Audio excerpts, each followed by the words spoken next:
Do you ever feel like there is a deeper part of you waiting to be understood? The authentic soul nature you were born with and meant to express freely? If you haven't discovered your AtmaKaraka planet yet, you might be missing one of the most powerful keys to your natal chart. The AtmaKaraka, which translates to soul planet, reveals your soul's deepest drive, your instinctual nature, the part of you that exists beneath all conditioning, expectations, all the labels you picked up throughout life. When you hear the description of your AtmaKaraka planet, it will feel like something clicks, like you're finally being seen for who you really are. And interestingly, those closest to you have probably already sensed these traits in you, even if you haven't fully claimed them yet. Hi, my name is Nadia, and in this video we'll explore what it means when each planet shows up as your AtmaKaraka planet and how this reflects your soul's purpose and inner calling. We'll start with a quick introduction about what the AtmaKaraka represents, what it stands for, how to find it in our natal charts, and we'll follow that with the fun part, the specific descriptions of having each planet as our AtmaKaraka, what it says about our strengths and weaknesses, our temperament, how we view the world, how we view ourselves, what we're looking for in life, and how we express ourselves on an instinctual basis. For each planet, I've prepared a few fun examples from famous book and movie characters that really embody these core traits of the AtmaKaraka planet, and I've also prepared a couple of examples of actual real-life famous people who have the same AtmaKaraka as this planet. Now let's get into it. So what is the AtmaKaraka and why do we care about it? AtmaKaraka comes from Sanskrit and it's made up of two different words. Atma means soul, self, or inner essence. Karaka stands for doer, causer, agent, or producer. And so essentially what AtmaKaraka means is the agent or the significator of the self, the indicator of your inner essence, your soul. In Gemini astrology, which is one of the most ancient branches of astrology, the AtmaKaraka is the planet that represents the soul's desire or purpose in this life. It's considered the most important personal planet in a chart, the one that drives the self. It shows what the soul is trying to master or the lessons it must work through in this lifetime. And actually there are so many techniques in astrology that utilize the AtmaKaraka. We will cover some of them in future videos. For example, you can find out what your house is going to be like based on the AtmaKaraka, what type of intelligence you have. Additionally, one of the most useful ways that we can use the AtmaKaraka is judging the career of the person, but judging it not in a way that it shows you kind of what jobs you can do, how you can make money.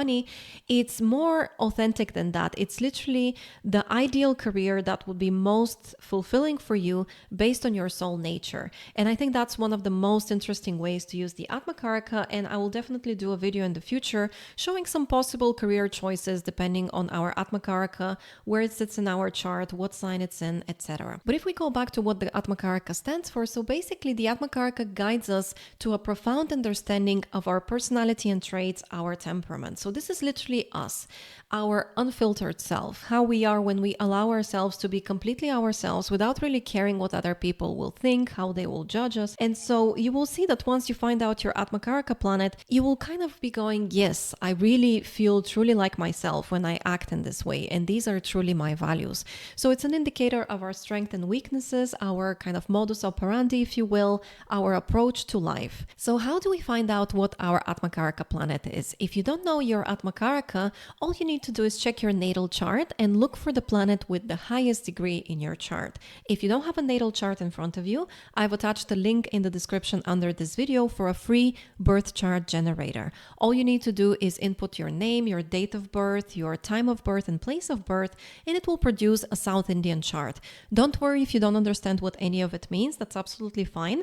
It will produce basically a square chart with the abbreviations of each planet there. So for example, SU will be the sun, MO will be the moon, JU will be Jupiter, etc. So these are the placements of the planets in your chart. And under each planet's name, there will be some numbers. Those represent the degrees of the planet in that particular sign. The degrees can be anything from 0 to 30. So you need to look for the number which is closest to 29, essentially. So the highest number there indicates the planet which is your AtmaKaraka planet. For example, here in my chart, my AtmaKaraka is Mars because it has the highest degrees in Capricorn. So for this technique, we're only using the 7 embodied visible planets, which are the sun, the moon, Mars, Mercury, Jupiter, Venus, and Saturn.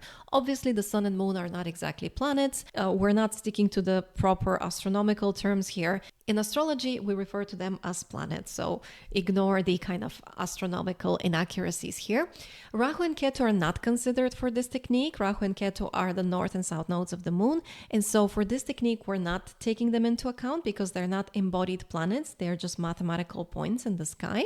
And we're also not considering Uranus, Neptune, and Pluto because they're not visible to the naked eye, so their influence, while very important and very impactful, is more on a subconscious level. So we're only considering the 7 visible planets here. If you're struggling to find out what your AtmaKaraka planet is, just post your comment under this video and I'll help you find it, okay? Another thing I want you to take a note of in that natal chart is to see if any other planet is in the same square as your AtmaKaraka planet, because that planet also becomes very important and very much a defining planet for your personality traits and skills. And so take a note of that planet as well. Even though it won't be your AtmaKaraka planet, you will find that also the qualities of that planet very much apply to your personality. One quick disclaimer here, caveat if you will. Obviously, life is too complex for things to be as simple as your AtmaKaraka says everything about you. You know, people are too complex, too colorful to just be described by the qualities of one particular planet. And obviously other factors in the chart are very important. For example, the rising sign is another personality factor, so the planet that rules our rising sign. Planets placed in the first house are very important. The sign our AtmaKaraka is in is also very, very impactful, as well as any planetary aspects from other planets into our AtmaKaraka. So it's all a very complex landscape, but still I think this video will resonate with you, and I think it would be very interesting for you to find out what your AtmaKaraka planet is and what it says about you. So without further ado, let's jump right into the 7 different AtmaKaraka planets. If the planet with the highest degrees in your chart is the sun, that makes the sun your AtmaKaraka planet, your soul planet. So let's see what that says about your personality, core traits, and approach to life. First of all, the sun is characterized by its consistency. We even have an expression that goes something like, the sun always rises. And why is that? Because among the chaos of life, the drama, the changeability of life and the world around us, if there is one thing we can always count on is that the sun rises every day, enabling life on earth. And so the sun has this generous energy of providing the conditions, the beneficial conditions for life to be possible on earth. And the sun rises every single day without exception. So we can count on the sun to be very reliable. And the same goes for people who have the sun as their AtmaKaraka. They're typically very steadfast, consistent people. They're unwavering in their focus to their goal, to their mission, to their career, to anything that they've promised they're going to do. And so this enables people to be very trustworthy, and that elevates them a little bit in the eyes of other people. They know that they can count on them. And so if you have the sun as your AtmaKaraka, you're probably a very focused and very directed and self-motivated person, someone who's very consistent, doesn't need to be reminded to do their job, doesn't need to be reminded to follow their path consistently. It's just something that you're born with. So you kind of tend to follow a consistent path. And basically, when you say that you will be involved in a project or devoted to a cause or following a specific career goal or path, you can kind of count on the fact that you will be doing that long term and people can count on you for that. So that's, of course, a very wonderful quality. So people who have sun as their AtmaKaraka are also naturally confident. You know, just like the Leo sign, if it's unafflicted and strongly represented in a person's chart, the person tends to be very expressive, very confident in themselves and confident in their authentic self-expression. The same way, if you have sun as your AtmaKaraka, you were just born with the confidence that you are capable to do things well and capable to do big things in the world. And you're quite purpose-driven. You like to have direction. You like to have like a goal, typically something more hefty, something more inspiring that you can pursue long term. On top of that, you're inspired by duty, nobility, and higher ideals. This brings us to the king archetype, which is heavily associated with the sun. And so what is the king? The king is a noble leader who is driven by noble impulses, by a certain code of conduct that they follow consistently, and people can, again, look up to them as an authority, as someone who inspires respect. And also a good king or a good leader of any kind is someone that understands the weight of their responsibility, someone who understands their duty towards others, towards doing a good job, towards being reliable. And so people with the sun as their AtmaKaraka are also in this way inspired by kind of higher ideals. They want to see themselves as someone worth of respect and authority and a position in society. And automatically that makes them very dutiful and kind of very responsible without needing someone to tell them that they have to be responsible. They just kind of take on the responsibility of following up and being man or woman of their word, if you will. If the sun is not afflicted in some way and is strong in the chart, the sun AtmaKaraka person lives by an inner code of honor, justice, and integrity. Again, you can count on these people. When they make a promise, they will fulfill it, they will deliver it. When the sun is well placed in our chart, we tend to have noble qualities. We tend to be moral, ethical people. And it's not something that we do for the approval of others or for our reputation or status in any way. It's something that is ingrained in our personality. We just feel driven to do the right thing based on our own standards. We want to act in a way that gives us a sense of pride. And so the sun AtmaKaraka person tends to be quite noble in their intentions. Even if they sometimes make mistakes, it's never because they try to be malicious or dishonest or to let people down. It's just that in that moment, they were thinking that they're actually doing the right thing. So this is actually quite a defining characteristic of the sun AtmaKaraka person, this kind of inner code of conduct that is authentic to them. Again, nobody forced it on them. They're not doing it to please anyone else or to create a certain kind of aura or image. It's something that comes from within. Another defining quality of the sun AtmaKaraka person is the focus. So they have certain hefty goals, certain ambitions that take a long time, diligence, and hard work to achieve.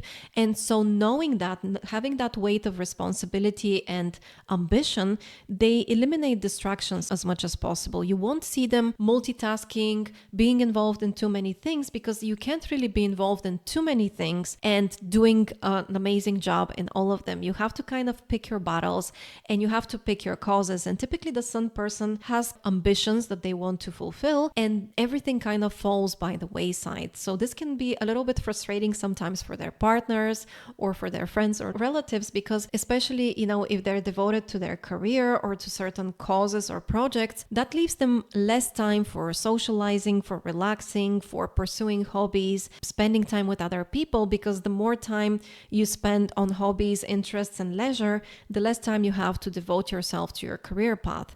And a lot of sun AtmaKaraka people are truly heavily devoted to their career, and it's kind of part of their identity. So this is not something that we should criticize them for or judge them for or take it personally in any way. It's just what they were born to do. They were born to have ambitions and goals and work that they're fully dedicated to, and they should be as much invested in that as possible and always be trying to do a good job with that. And that brings us to our next point, which is that the sun AtmaKaraka person strives for excellence, not for applause. So again, they always try to do a good job, but not because they're looking for applause from others. Of course, if it comes, they would be appreciative of that.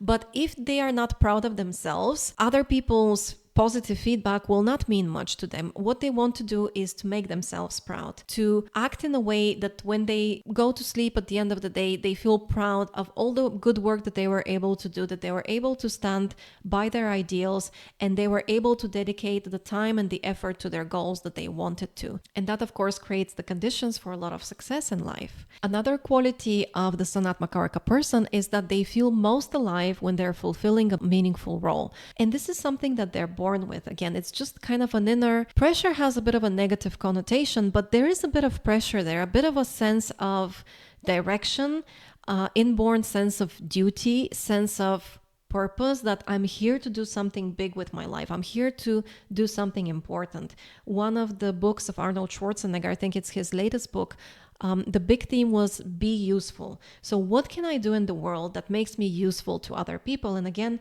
a true leader is someone who is of service to others, someone who can deliver value to other people and be fully responsible for their actions and be dedicated to a specific cause and a specific code of conduct that they believe is aligned with their ultimate ideals and values. And so the sun AtmaKaraka person will feel most fulfilled when they have a direction and they feel a sense of meaning with everything that they they do. Let's look at the typical actions and behaviors of a Sun AtmaKaraka person. The Sun AK person leads instinctively, commands through presence. So this is again something that is innate. You either have it or you don't. Some people just have that kind of leadership quality to them, and they just inspire people to follow their lead without having to order them around, without having to have fancy titles. And it reminds me a little bit of the Lord of the Rings. There was a line about power, about being a king, that basically if you have to tell people that you have power, you don't. It's something that is a defining quality for the Sun AtmaKaraka person, because they just have this. And even if you don't have the Sun as your AtmaKaraka, if Sun is with your AtmaKaraka, you typically make a good manager, a good leader, someone that just inspires others with their action. And because other people see how diligent, consistent, and trustworthy you are, how devoted you are to your mission, to your project, to your work, that kind of inspires them to follow your lead and to do the same thing that you do and find that kind of sense of purpose. So your sense of meaning and direction and consistency can be contagious to other people. If you have the Sun strong in your chart, you probably feel this already, that you have this sense of guardianship about you. You want to protect the more vulnerable. You want to stand up against injustice. And especially when the Sun AtmaKaraka person is in a leadership capacity in any kind of way. It can even be within a small group where they collaborate, when they discuss things with their colleagues. Automatically, they feel protective of the people in that group. They want to kind of make sure everyone is okay, making sure everyone is on track. They'll catch up with you, identify if there is any kind of issue and try to help you with that. It's a very generous energy. It's a very giving energy. The Sun is a masculine planet. It's actually the most masculine planet because it only rules one sign, the male sign of Leo. And true healthy masculine energy is about taking care of those weaker than you.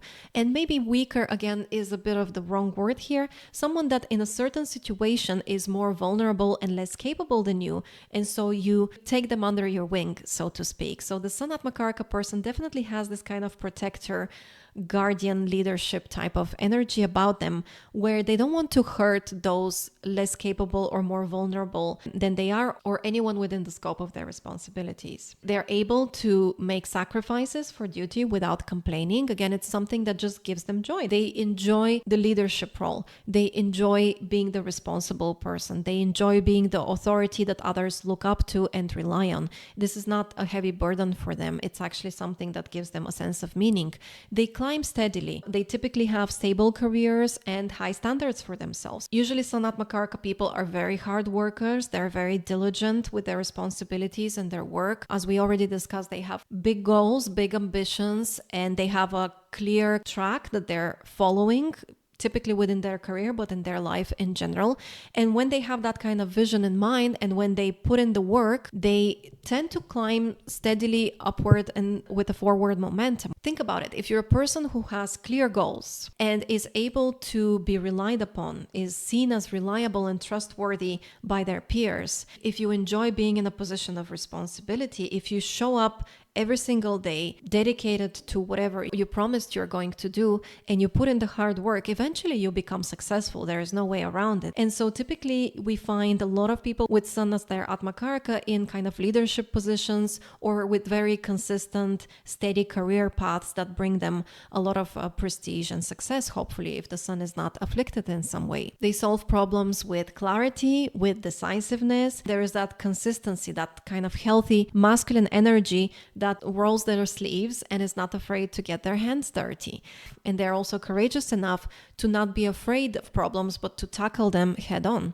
They're active, courageous, and full of energetic willpower. Again, we have the strong masculine energy here and the ability of the Sun to shine brightly, to be courageous, to be enthusiastic, to have hefty ideals, hefty goals, and to be driven by an innate sense of purpose. What about the communication style and relationship style of the Sun AtmaKaraka person? The Sun, just like other masculine or malefic planets, tends to be quite direct and to the point. When we have that kind of focused masculine energy that has a goal and has a singular focus and likes to do things effectively, diligently, and efficiently, There is little time for niceties sometimes, which can sometimes ruffle a few feathers, especially for people who are a little bit too sensitive or people who prefer a more kind of charming diplomatic approach. At certain times, the Sun AtmaKaraka person can seem a little bit cold or a little bit direct, but again, this is not out of cruelty or maliciousness or rudeness. This is just because they have so much on their mind and so much on their plate that they really want to get on with their work and responsibilities, and they don't really have a lot of time for niceties and social graces, if you will. The Sun AtmaKaraka person inspires respect and needs it in return. And this is not to say that they need validation from other people or constant applause or affirmations from others. Well, first of all, just from their kind of innate authority and innate leadership skills, they do tend to command respect from others just by virtue of how they carry themselves in the world. But also they do like to feel respect for what they're putting out. They like to feel respect for the actions that they do. You know, the masculine energy, it doesn't want respect by default or just because I show up. They're looking for respect for the quality of the work that they do and as a reflection of the value that they create for other people. And so if you want to make them happy, you will treat them with a lot of respect, and not in kind of like a smarmy way, but just in a way to show that you see them. You see all the good work that they do, the hard work, the dedication, the consistency, and you admire that about them. So this is something that really makes their heart smile. They can inspire others just by being true to themselves. Again, this is kind of the Leo energy archetype, which is just shine as yourself, be freely, authentically you, do good work in the world, create value for others, be useful for others, and that will inspire others to also be authentically themselves. They tend to be loyal and fair. Consistency is very closely related to loyalty as well. So they are loyal to their people, to their associates, to their customer base, for example, to the causes that they support. And they also expect loyalty, fairness, and high standards from others as well.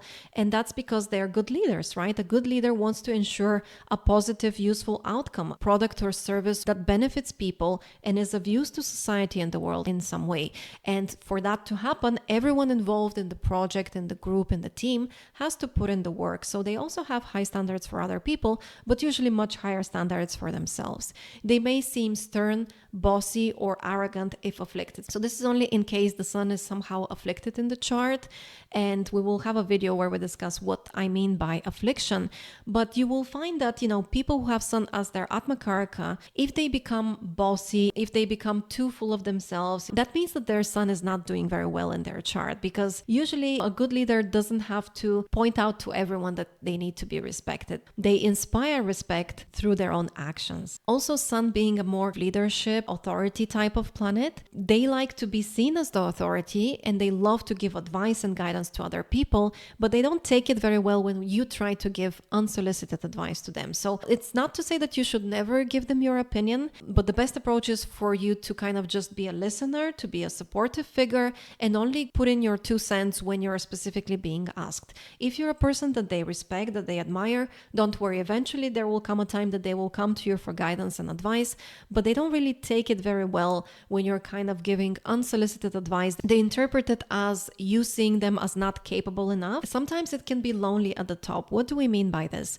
Sun as an AtmaKaraka is one of those AtmaKarakas that you will see often people with that placement struggle in relationships. If you watch the TV series The Crown, which kind of shows the behind the scenes actions and life of Queen Elizabeth, you will see that her responsibilities to the crown always came first, no exception. It didn't matter how she was feeling, how upset she might have been about something in her personal life. It didn't matter what her husband wanted at the time, or even her children. When you take on that kind of responsibility, the responsibility always comes first for the Sun AtmaKaraka person. So whatever kind of project they've taken on, whatever goals and ambitions they have, their work and their responsibilities always come first, which of course can be a little bit challenging in relationships because it can make the partner feel kind of less significant, like a less important part of their life. The best approach here is to recognize that if you are with this person, you like them for who they are, and who they are is a leader in some capacity. Who they are is someone who takes their work and responsibility very seriously, and of course that can be a beautiful quality in and of itself. So if you admire that about them, you shouldn't be angry with them or take it personally when you're one of those things that sometimes has to take second place to their responsibilities and obligations and duty. In terms of their temperament, Sun AtmaKaraka can produce intense personalities, sometimes dogmatic or domineering. There's a certain, they can be very, very fun, funny and easygoing people as well, but there's always this kind of inner core of steadfastness and the weight of authority there. And so if the sun is afflicted, they can be a little bit dogmatic, they can be a little bit intense, and can take things a bit to the extreme. That can create a bit of a issue with their ego. They can seem a little bit boastful, a bit prideful, a little bit arrogant if there are some afflictions. One of the more painful aspects of this position is that they may struggle to show their vulnerable side to people, especially in relationships. And this is particularly difficult for women because due to the social kind of roles of men and women, there are different expectations of our values and personalities in society. And it can be difficult for women to kind of put down the boundaries that they've created. You can imagine that for a person who very much wants to be seen as an authority, as a leader in their domain, someone who is respected and admired for their strength, perseverance, and work, it can be difficult to reconcile that with showing yourself in a vulnerable light. And maybe it's like a lesson for the Sun AtmaKaraka person to integrate into their life, that actually showing your human side, showing that you're not always this kind of superman or superwoman, is actually going to make you even more relatable to other people. On the other hand, I do understand the pressure, especially when you're in a leadership capacity or when your personality is so geared towards projecting an aura of strength that it can be difficult to put the shield down, let's say, put the weapons down, show the world that you actually can be vulnerable sometimes. You can be tired, you can be demotivated, you can be deflated, you can be discouraged. It's difficult for the Sun AtmaKaraka person to show that side of themselves, that kind of more emotional side. They tend to be very kind of left-brained and very kind of A-type sometimes. It's difficult for them to show what they interpret as weakness in front of others. They tend to over-sacrifice personal desires for duty. I have a few examples from my life. I know someone who's, for example, in their 40s with an extremely successful career, and they basically have been extremely consistent. They went to university, and ever since they've graduated, they've been on a very consistent career trajectory, getting promotions each step of the way. And now they're in an executive capacity in their field, and they are unmarried and without children. And they're not one of those people who doesn't want children.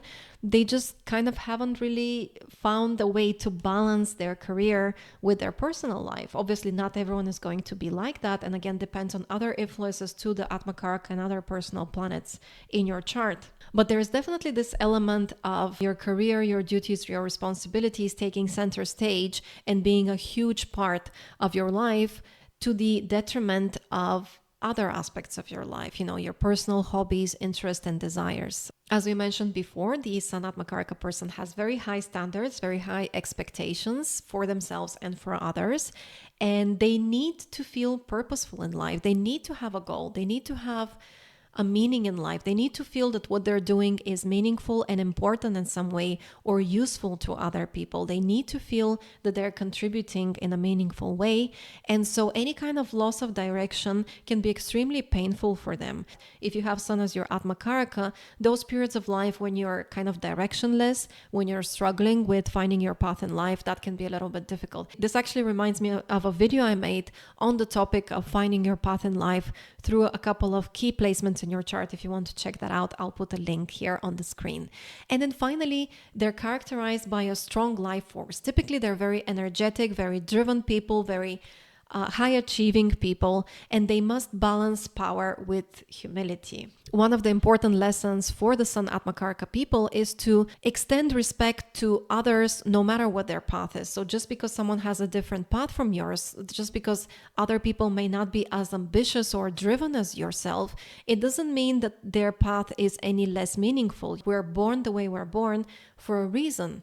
We're connected to the divine consciousness, and each of us is reflecting that in a unique way. There is no copy paste in nature, right? You will never see a tree that's the same as another tree, and that doesn't stop each tree from being beautiful in their own way. So this is a lesson that they need to learn, to kind of respect that everyone has a unique path, and not to judge people too harshly for falling short of their own kind of ideals and standards. I thought it would be fun to give some examples of fictional characters that really embody the qualities of the Sun AtmaKaraka person.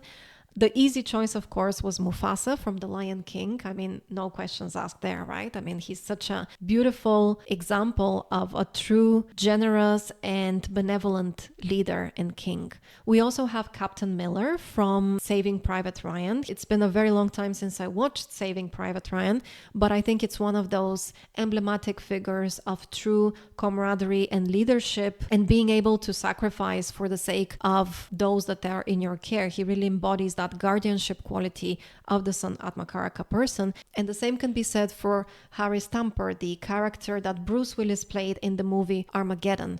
I don't want to have any spoilers here for the movie if you haven't watched it, but there is definitely that element of true leadership that is not looking for applause, not looking for accolades. They're just following their dharmic path of being in a leadership capacity. And he's definitely someone who's able to stand up for others, protect others when they can, when they have a responsibility to act dutifully, they do so no matter at what cost to themselves, capable of making great sacrifices. And we also have Captain America here. I'm not very well versed in the Marvel universe, but I'm pretty sure Captain America is a really good role model for healthy masculinity, healthy leadership, and having that sense of responsibility and duty to protect those in your care.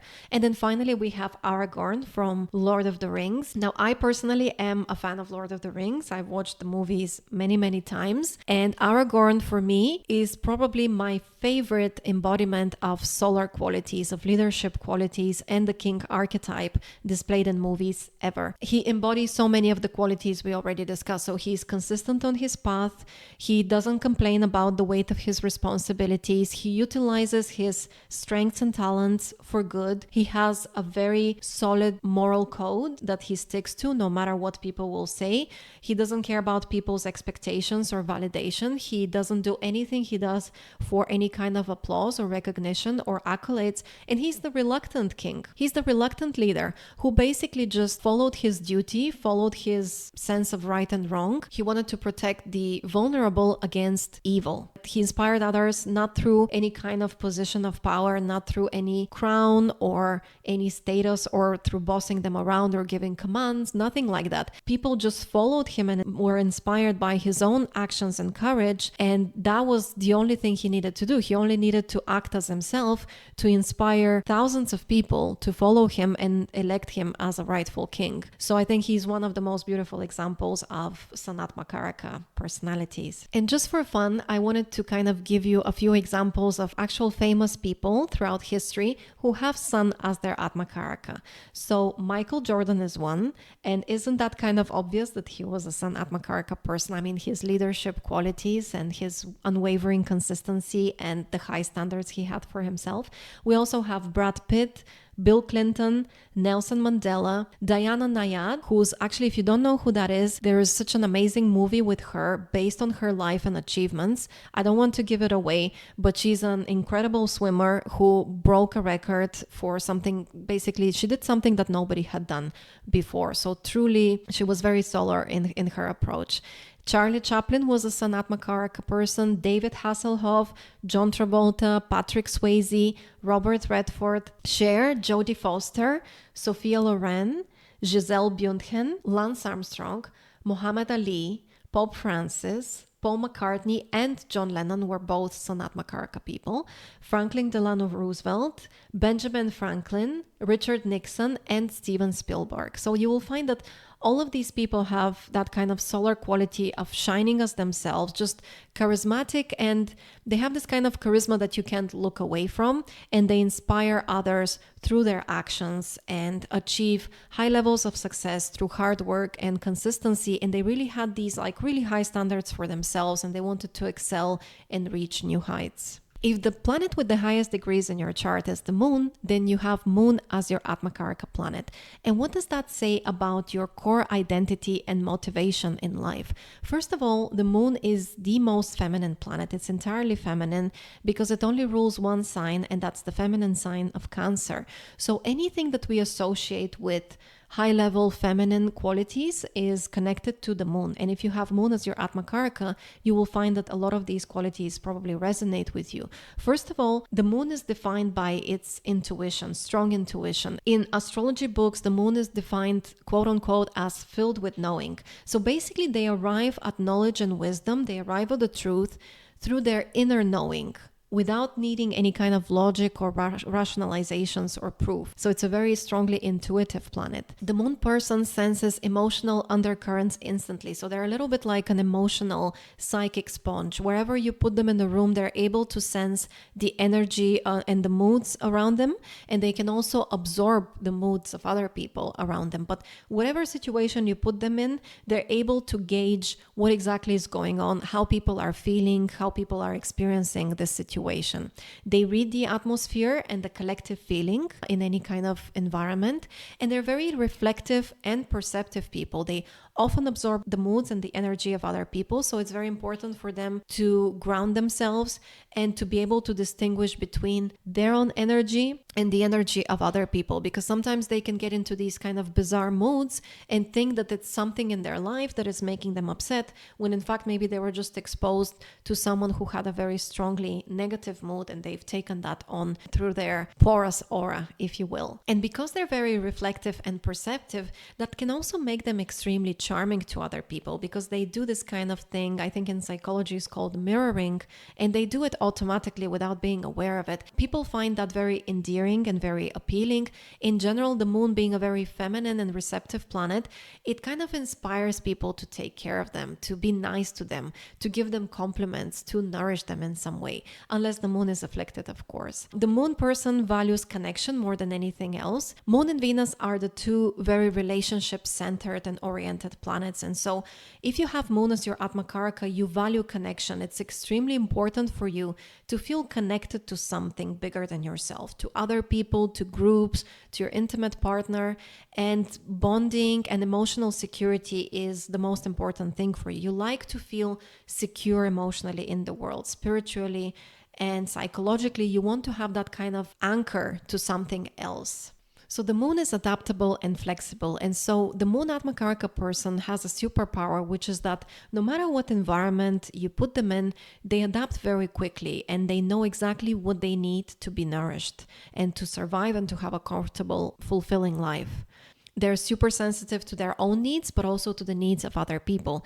The moon AtmaKaraka people are motivated by nurturing, protecting, and helping others grow. So this is a very empathetic placement. It gives you the ability to sense the needs of other people, able to connect to them one-on-one very effectively. I have a friend who is a moon AtmaKaraka person, and she has so many friends. I mean, she's friends with hundreds of people, because whenever she just meets someone, she's genuinely interested in them and always knows how to say the right thing, to make them feel understood, to be very kind, very patient with them. And there is always like an emotional connection being established with this person right away. I remember meeting her for the first time in a large group of maybe 10 women, and immediately she was very, very noticeable, because the way that she was talking was so authentic, so endearing. She didn't put on any facade. She wasn't pretending to be something she's not. In contrast with the sun AtmaKaraka person, the moon AtmaKaraka person is very capable of being vulnerable with others. And again, that really endears them to other people and enables a very profound, close connection. And that's why they're able to develop these beautiful, long-standing bonds with other people that sustain them throughout life. The moon is connected to the oceans, to the tides. That symbolically stands for the emotional and subconscious worlds of humans, the psychology of people. So when you have moon as your AtmaKaraka, from a young age, you've been very aware of your inner world, of your emotional world, and you've seen how important it is to have a healthy state of mind and to have your needs met, because otherwise things go south very, very fast. Whereas the sun AtmaKaraka person tends to be very solid and very consistent, because they don't really often check in with themselves. Does this feel good? Does this not feel good? They are kind of more linear in that way. Whereas the moon AtmaKaraka person is hyper aware of how they're feeling at any given moment, which also gives them skills to understand and empathize what other people are feeling. So having that understanding of how important emotions and psychology are, they're able to be that support for other people as well, which again really helps them maintain very close, very beneficial, very nourishing relationships with friends, with family, with loved ones. When it comes to their action and behavior, they adapt instinctively to changing conditions. So they're very, very adaptable, very flexible. Moon AtmaKaraka tends to work best in collaboration. I know an astrologer, the best work that she produces is in collaboration with other people. And you can see how she just kind of comes alive when she's having these discussions with other astrologers, and she just feels strengthened. She feels more able to shine. Just like the moon reflects the light of the sun,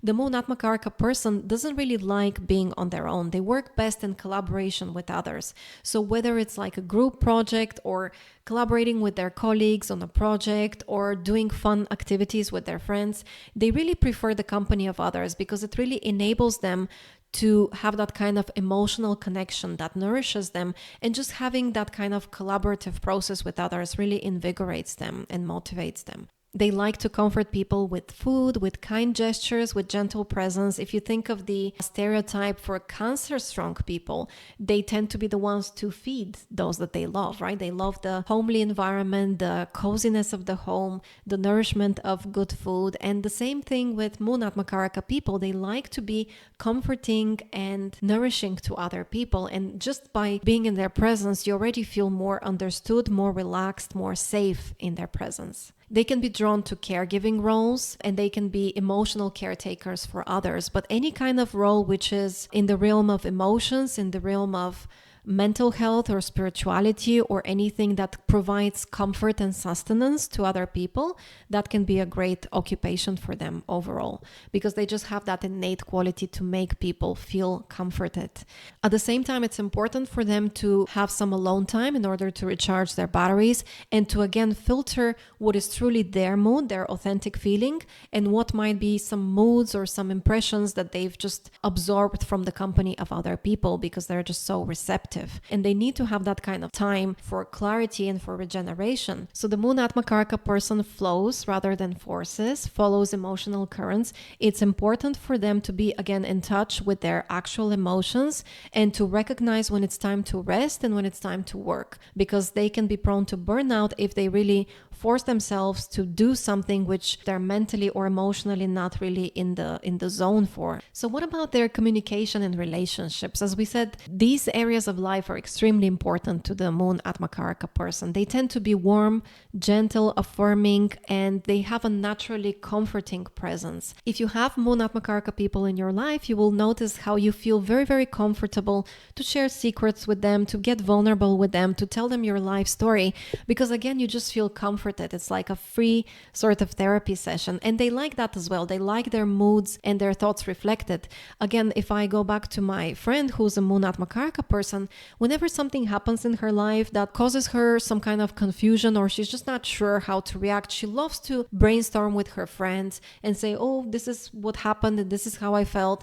Am I feeling what I'm supposed to be feeling here? Am I right for feeling this way? They like to be mirrored. They like to be affirmed by other people. They make great listeners, and they listen and they read between the lines. They understand the emotional undercurrents of the situation. So it's not so much the factual analysis of the situation, but also they can get a really deep psychology insight into what all the parties were feeling and what might have prompted them to act the way that they did. So they can give very valuable counsel when it comes to emotional matters. They can be very forgiving, very peace-loving. One of the reasons that they tend to have so many people on good terms in their lives, a lot of friends, a lot of loved ones, is because they tend to forgive everything. You have to really upset them and really cause them a lot of hurt for them to completely burn that bridge.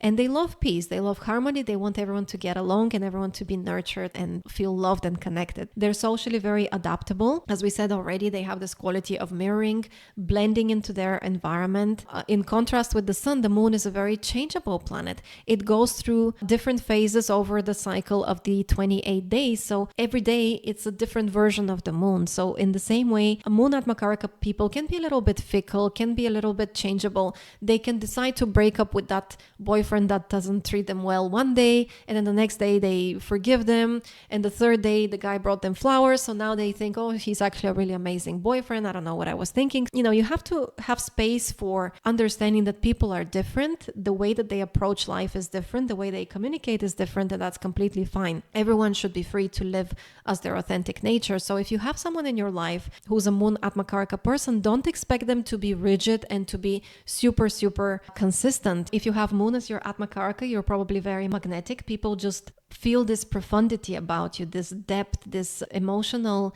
intensity that you have about you, and that can make you very, very charming. It makes people want to take care of you, be nice to you, have you in their presence, because again, you're like a familiar presence. You feel familiar to other people. It seems that if you have moon as your AtmaKaraka, people can often feel that they've met you before. So do let me know in the comments, has that happened for you? If you have moon as your AtmaKaraka, do a lot of people come and tell you, have I seen you before? I'm pretty sure I know you already. You put people at ease, you create a sense of comfort. People associate that with familiarity, so they might think that they've already met you before. They easily form deep one-on-one connections. If you have moon as your AtmaKaraka, you're very powerful one-on-one. Through that kind of vulnerability that the moon AtmaKaraka person is able to express and show from the very beginning, it also emboldens and inspires other people to show their authentic selves and to show themselves in a more vulnerable light. And you can't really build intimacy without vulnerability. People who have moon as their AtmaKaraka can be very changeable, as we already discussed, and very moody. They are very receptive to all the energies in the room, in the environment. So especially for them, it's very important to be in supportive, loving environments. If they find themselves with colleagues who are negatively inclined or who gossip a lot or there is a lot of drama, they really need to stay away from those kinds of more toxic environments, because they act a bit like a sponge, and all these kinds of negative energies they absorb very quickly, and it makes them feel more depressed, more down on themselves. So that's something that they really need to address. They really need to make sure that they live in environments that are very healthy and very positive and supportive for them.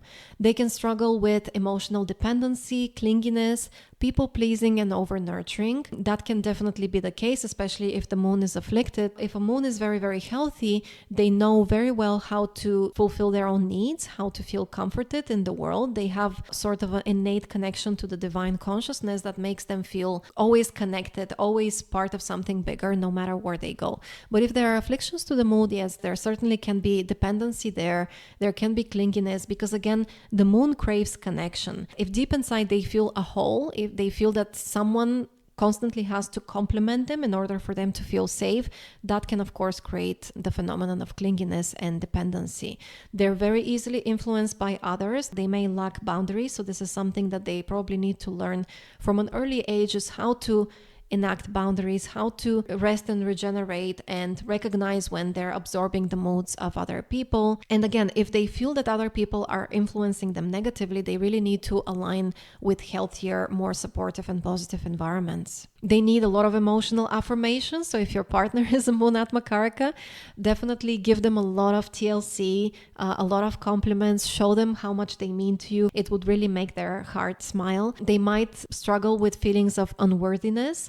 These are the kind of people, especially if the moon is afflicted, that feel very lonely and very unhappy and with low self-esteem when they're single or when they've just broken up with someone. And conversely, they can just feel much happier and more confident when they are in a happy relationship with someone. They tend to avoid conflict and may suppress emotions to keep peace. This is actually something that I resonate with, because even though I'm not a moon AtmaKaraka person, I have moon in my first house. In any planet that is in your first sign, in the same sign basically as your ascendant, that planet is a very big part of your personality as well. And I actually come from a very tumultuous, very loud family, there was a lot of conflict when I was growing up, and I was the only one that nobody was really fighting with. Any kind of conflict, any kind of negative emotion was profoundly distressing for me. Even though nobody was really fighting with me, I felt deeply upset to see two people that I love, two family members fighting with each other, because I just wanted everyone to be happy and feel connected and loved. Again, I can't stress this enough. If you have Moon as your AtmaKaraka, really watch out for the environments you're in and the people you associate with. Make sure that you only associate with people who genuinely like you, who genuinely treat you with kindness and respect and affirmation, and stay away from relationships that make you feel less than, from very tumultuous, toxic, dramatic relationships, because that really will impact negatively everything in your life. And conversely, when you have a partner who's very understanding, or like a friend group or a family environment that is truly accepting you and loving you the way you are, that can improve your life tremendously. So it's very, very important to be selective, because if you have Moon as your AtmaKaraka, you tend to be very charming, so there will never be a shortage of people that want to be in your presence and in your company and associate with you. So use that abundance to really be selective. Only really associate with those that genuinely make you feel recognized, seen, and liked and respected. So let's look at some popular characters, fictional characters that really embody these lunar qualities of the personality. First of all, we have the Little Prince. We all remember this fairy tale from our childhood, and we remember how important for the Little Prince were the rose that was basically his responsibility, his companion, and then he became very, very closely connected with his friend the fox. And so his life was basically marked by his close, emotionally connected relationships. I think the Little Prince is a very good description of that kind of hungry for love, hungry for connection and affection energy of the moon. I also put Lorelai from the Gilmore Girls here. She always would strike me as someone who needs connection. She never really did anything on her own, and you could see that it made her happy and shine when she felt connected to people. First, she had this really close bond with her daughter. She also had this beautiful friendship at her workplace. Everyone that she worked with, she wanted to be on good terms with and have this kind of connection there. And it really pained her that she grew up in a family environment where her feelings weren't respected. Basically, the family was very cold and distant emotionally. And even though she grew up in a very affluent family, very respectable and wealthy family, she never felt emotionally connected to them, and that caused her a lot of pain, and that's why she had to run away from home. We also have Mrs. Potts from Beauty and the Beast, who was always making sure that everyone is nurtured, everyone is feeling safe and happy and connected. She was kind of the emotional caretaker and nurturer within the castle, let's say. We also have the mother from Little Women, again, someone who valued family above everything else. She was extremely close with all of her daughters, and she wanted to make sure everyone is growing up as an authentic individual, and they had this very close, cozy, emotional bond. I think Wally is also a very good example here, because from what I remember, he was really struggling in that very dystopian, very bereft of any life world, even though he's a robot, right? He just wanted that connection. And do you remember how happy he was when he discovered Eva, the other robot, and there was like an instant connection there? He definitely strikes me as a character who's craving connection on many levels. And finally, I put Dory here from Finding Nemo, because I also think that she's this kind of happy, pleasing, charming presence that makes everyone feel loved and seen and cared for, and just makes everyone uplifted with her emotional expressiveness and emotional connection to everyone. Now let's look at a few examples of famous people who actually have Moon as their AtmaKaraka. By the way, the Moon is closely connected with writing careers. There are certain combinations in the chart that indicate that you might be a great author, a great writer, and the Moon is the key ingredient there. It's also the planet of music and rhythm. So you will find that a lot of famous people who are authors have Moon very strong in their chart. So Pamela Anderson is one of the examples. You can see that she's always craving connections. She's been married how many times, and she's very, very close with her two children, with her two sons, and she was always writing in her journals. I watched the documentary on Netflix, and she was showing how throughout her life she always had numerous diaries that she was keeping and always writing her feelings in there. So definitely she had a very rich inner life. We also have Leo Tolstoy, famous author, Frida Kahlo, known for her emotional intensity, Malcolm X, Churchill, Scarlett Johansson, Elizabeth Taylor, Catherine Zeta-Jones, Jessica Alba, Julia Roberts, Keira Knightley, Natalie Portman, Neil Armstrong. I thought that was a really fun example to have Neil Armstrong because he, is very closely connected to the moon, and he's a moon AtmaKaraka person. Bruce Springsteen, Beyonce, Mick Jagger, and Bob Dylan. And as I said, moon can give writing careers as well as careers in music, but also moon makes you very charming, very magnetic and charismatic. And people tend to fall in love with you when you have moon very strongly present in your chart. So you can see that a lot of these people were very loved by the public. If Mars is the planet with the highest degrees in your chart, then your AtmaKaraka planet is Mars. So let's see what that says about your temperament and your innate nature. If you have Mars as your AtmaKaraka, you're a very logical person. You like things to make sense to you. You're driven by logic, and you really dislike when things don't make sense. I would know I'm a Mars AtmaKaraka person, and it really grinds my gears when people do things and say things that don't make any sense. So logic is like really, really important for me. And if you have Mars as your AtmaKaraka, you're also very idealistic, very principled. You have a clear sense of right and wrong, strict notions about shoulds and shouldn't. So Mars, even more than the Sun, has rigid ideas about right and wrong. And actually, when Mars is afflicted in your chart, you tend to be very, very dogmatic and sometimes very radical and extreme in your beliefs about right and wrong. The healthy Mars has strong ideals, but doesn't try to enforce them on other people and doesn't go and pick up fights over what's right and what's wrong. But if you have Mars as your AtmaKaraka, you're actually very, very driven to do what's right. You're very driven by your own inner moral compass to do the right thing in any given situation. And you have very clear ideas of what are some good things and bad things. What are things that we should and what we shouldn't do. You tend to have strong opinions. You tend to be very unapologetic about your views, and they are your authentic views. Mars is not really a planet of social graces and social approval, let's say. So if you have Mars as your AtmaKaraka, you're not really concerned about how other people will interpret your values and ideals. You have them because you believe that they're right. You have them because you believe they make sense and they're logical. And so you have strong ideas and feelings about certain things because you arrived at these conclusions yourself through experience and inner contemplation. And so anything that is your value, it really is close to your heart. It's really important for you. And it's very like front of mind and very integrated part of your innate nature as well. Integrity is very, very important for you. You tend to be motivated by challenges. You need meaningful goals to pursue. Mars is a very courageous planet. The two archetypes that are associated with Mars are both the general and the soldier. And so Mars is either way a very, very courageous planet that is not afraid of any challenges, of any struggles, of any problems and difficulties. And if anything, they feel invigorated and they perform at their best when they're pressed against a wall, when something has gone a little bit wrong and they have to go in there and fix things and do the right thing. And challenges really kind of motivate them and shine a light on their innate skills and strengths. As we said before, integrity matters more than popularity for the Mars AtmaKaraka person. They're very little concerned about if other people approve of their actions and words or if other people like them. They're not looking for acceptance. They're not looking for praise. They have an inner moral compass that is more than anything else important for them to follow through with.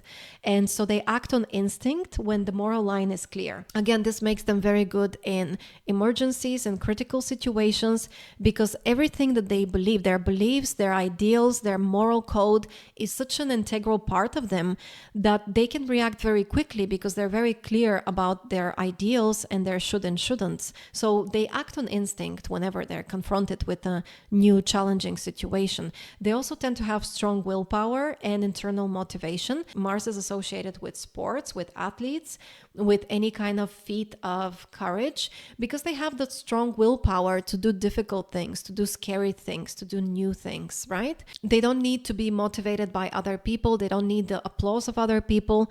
They like to challenge themselves and to put their willpower to good use. And they are self-motivated with everything that they do. They do it because they're driven from within. When it comes to their actions and behaviors, the Mars AtmaKaraka people tend to be direct and no nonsense about everything, including their communication. So for them, the purpose to speak is to accomplish something. There is a very clear goal in mind and purposefulness when they speak. They usually don't beat around the bush. They jump in straight into the point, and they like to waste as little time as possible. They are capable problem solvers. Mars is the best, most capable problem-solving planet, and so they solve problems swiftly and unflinchingly when Mars is their AtmaKaraka planet. Mars AtmaKaraka people tend to be courageous, willful, decisive under pressure. These are the people that you want to have in your corner when you're going through a tough time or a crisis, because nothing really scares them. In contrast with the Sun AtmaKaraka people, they can lead or follow. They're not particularly concerned of their position within the project. They just want to get the job done, so they value efficiency over ego. They don't need to be in a position of power. They basically have, once again, they're very goal oriented, and you can see in the symbol that represents Mars as a planet, it's an arrow with a circle, right? So it's very pointed, straightforward energy. They don't mind working behind the scenes, whatever gets the job done. If their strengths are best utilized in a certain capacity, that's the capacity they want to be in. They just want to get the job done once again. So they're great in a crisis. They can be very decisive, very thorough. Whatever other personality traits they might have, indicated by other things in their chart, if they do have Mars as an AtmaKaraka, when put in a particular tricky situation, their martial capabilities really come to the forefront, and they can really act very swiftly, very decisively, with little doubt, and they follow through. They want to get the job done so that they never have to deal with that problem ever again. They're very task-oriented. They thrive on speed and efficiency. They really value productivity, and they want to see action. They want to see results. They want to see outcomes.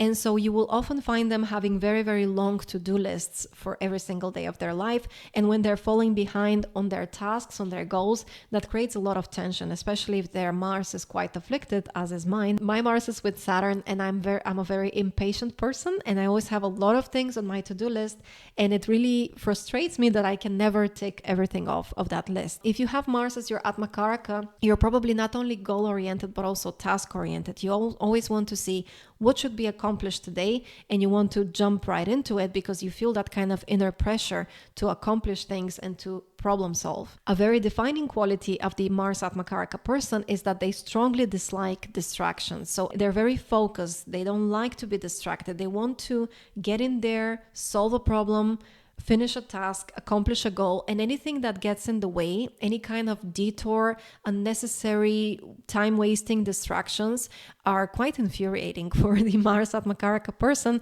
and they get agitated by wasted energy and wasted time because, again, they just have things on their agenda, things that they want to accomplish, and they're very aware of time and energy wasted. Another quality of Mars is the hunger.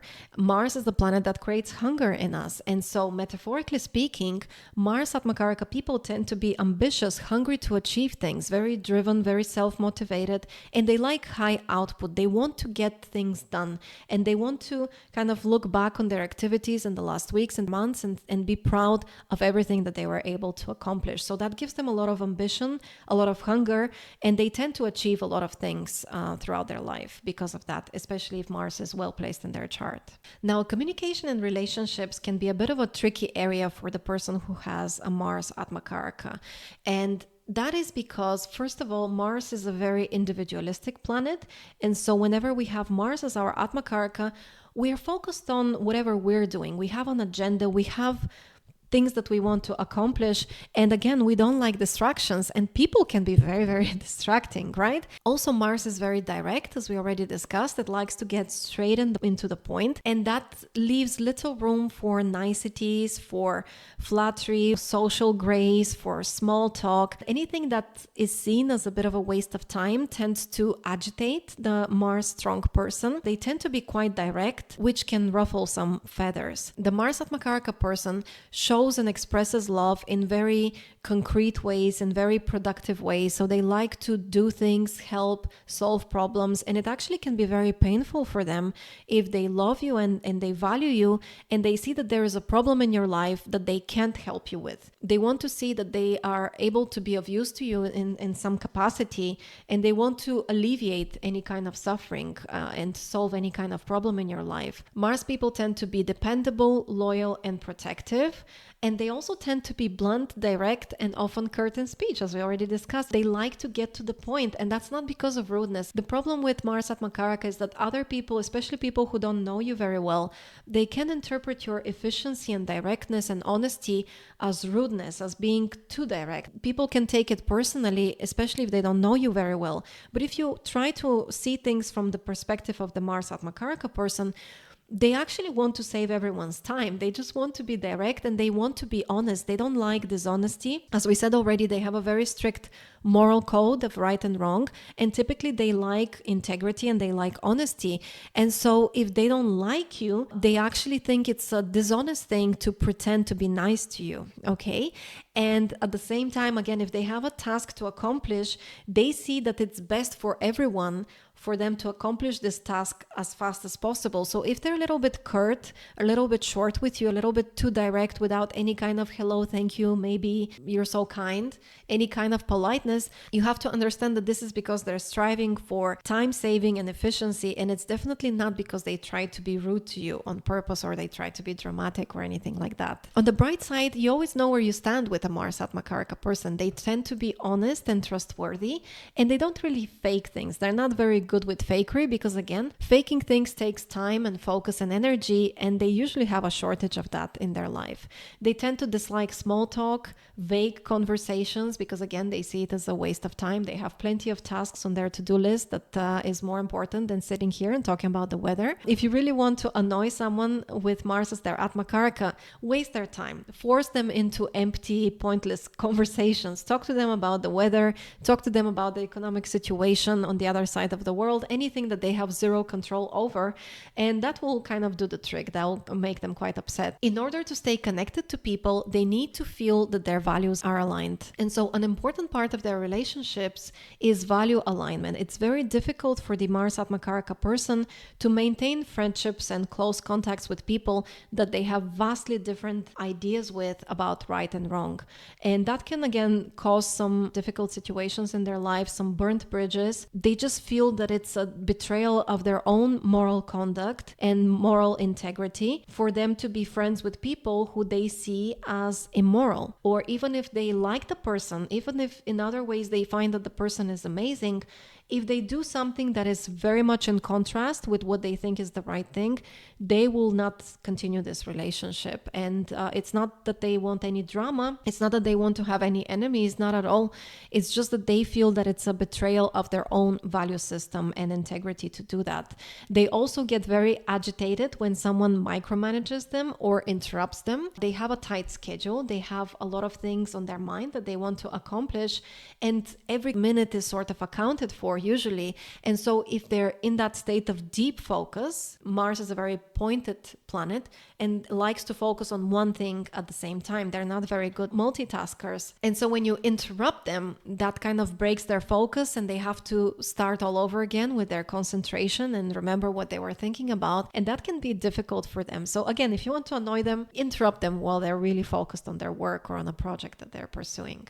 In terms of the temperament of the Mars AtmaKaraka person, they're of course fiery. I mean, everyone knows Mars is associated with the fire element, so they can be quite intense personalities. Can you spot it? They can be intense, fiery, easily activated and easily agitated people. They love a good debate. They very much identify with their own logic about things. They like things to make sense. So if you want to stimulate them, get them involved in a debate about something that they care about. They're very, very capable debaters and they find confrontation energizing. Sometimes people interpret their debating as a fight or as an argument or a confrontation or just being an angry person.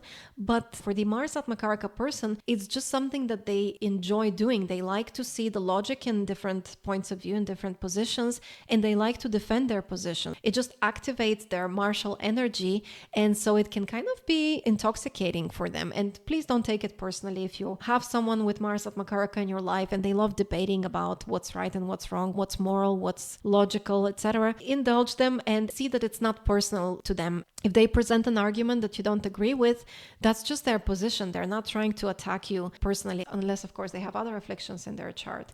They can be very impatient with inefficiency, incompetence, cowardice, or lack of logic. Again, these are things that are very important to them. And especially, in certain corporate environments, if they're forced to work with people that don't take their responsibilities and jobs seriously, that can be really frustrating for them.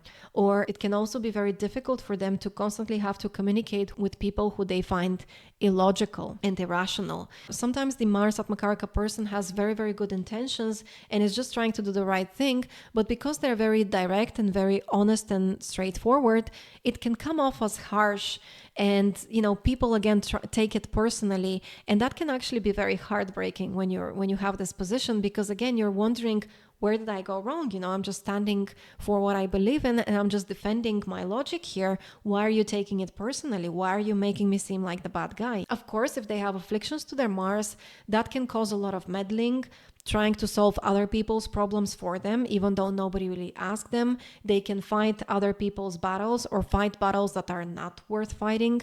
It can create fanaticism, a lot of nervous tension, and it can cause a lot of scattered energy as well, because Mars is very closely associated with our nervous system. So whenever we have afflictions to Mars, that can cause a lot of nervous tension.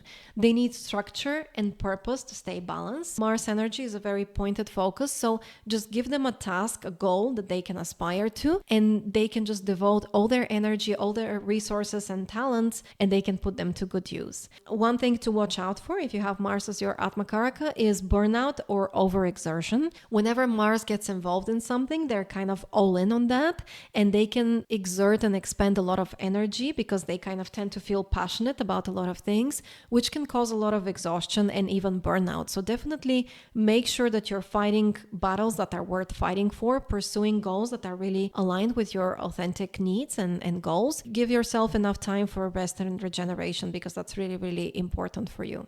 So here are a few fictional characters that I think embody the qualities of Mars as an AtmaKaraka really well.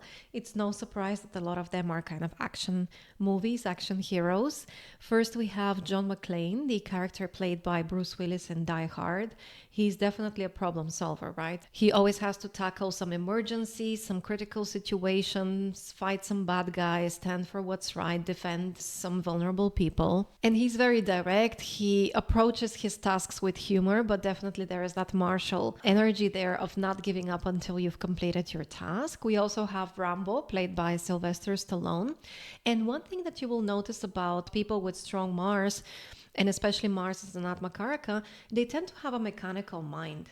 What I mean by that is they like to understand how things work, and they like to fix things. And in our day and age, a lot of that is about fixing computers, putting things together, fixing appliances. So for example, even I as a child, when I was growing up, that was when we first started getting personal computers into the household, and nobody really taught me anything about computers. I was very self-taught, and I really loved technology. I was the youngest one in a family with 3 daughters, and I was the one kind of fixing everyone's computer, fixing the TV, setting up the videotapes and whatever.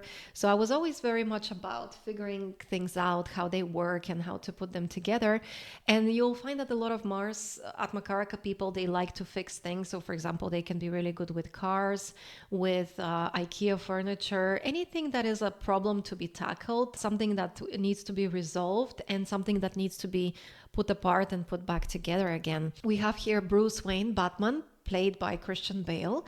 And one thing you can say about Batman, first of all, he loves his gadgets, right? It's very much about technology. He doesn't have any superpowers in and of himself, but he utilizes technology and mechanics to optimize his skills and make the best of his abilities to fight the bad guys. So again, we have with Mars a very strict moral code, a code that they follow in everything that they do. Batman, for example, had this strict rule about not killing anyone, even if his life is in danger. danger. He really did his best to avoid killing the bad guys, okay? So he wanted to put them in jail, put them in front of a judge, but he didn't want to be one of them. He didn't want to do what they do, and so he had a very strict code that he was adhering to. I've also put here Gimli from Lord of the Rings as an example. He's a very good example of the directness of Mars in communication with others. He has a very no-nonsense communication style. He's friendly, he likes a good laugh, but he's very direct. You know, if he likes you, he'll show you, and if he doesn't like you, he's going to show you as well. He doesn't really care about what others think of him, how people interpret him. He lives a very direct, honest life, and he's a very good comrade in battle and in any kind of adventure. Even when he was going through challenges that were very difficult for him due to his size and his biology compared to the other people in the group, you know, he was the only dwarf, and he was struggling with long distances because he's very good as a sprinter, as he says, but he persevered because he was fighting against the bad guys. He was trying to be on the right side of history. Very good soldier archetype there. And finally, we have Ellen Ripley from the movie Alien, played by Sigourney Weaver. A very mechanical person, very scientific mind, very much into using whatever she has available as a resource to solve problems, to tackle challenges. And she had a very logical, street smarts and no-nonsense approach to solving problems. And she was, of course, very courageous and just kind of focused on the task at hand, you know, not letting distractions get in the way. A few famous people that I have listed here who have actually Mars AtmaKaraka in their charts. No surprise here, Clint Eastwood, right? So we have a lot of personalities here that are either associated with courage, or they play in kind of action movies and thrillers, or they are athletes, or just are very known for their direct approach and direct communication style. So we have Clint Eastwood, Steve Jobs, technology, right?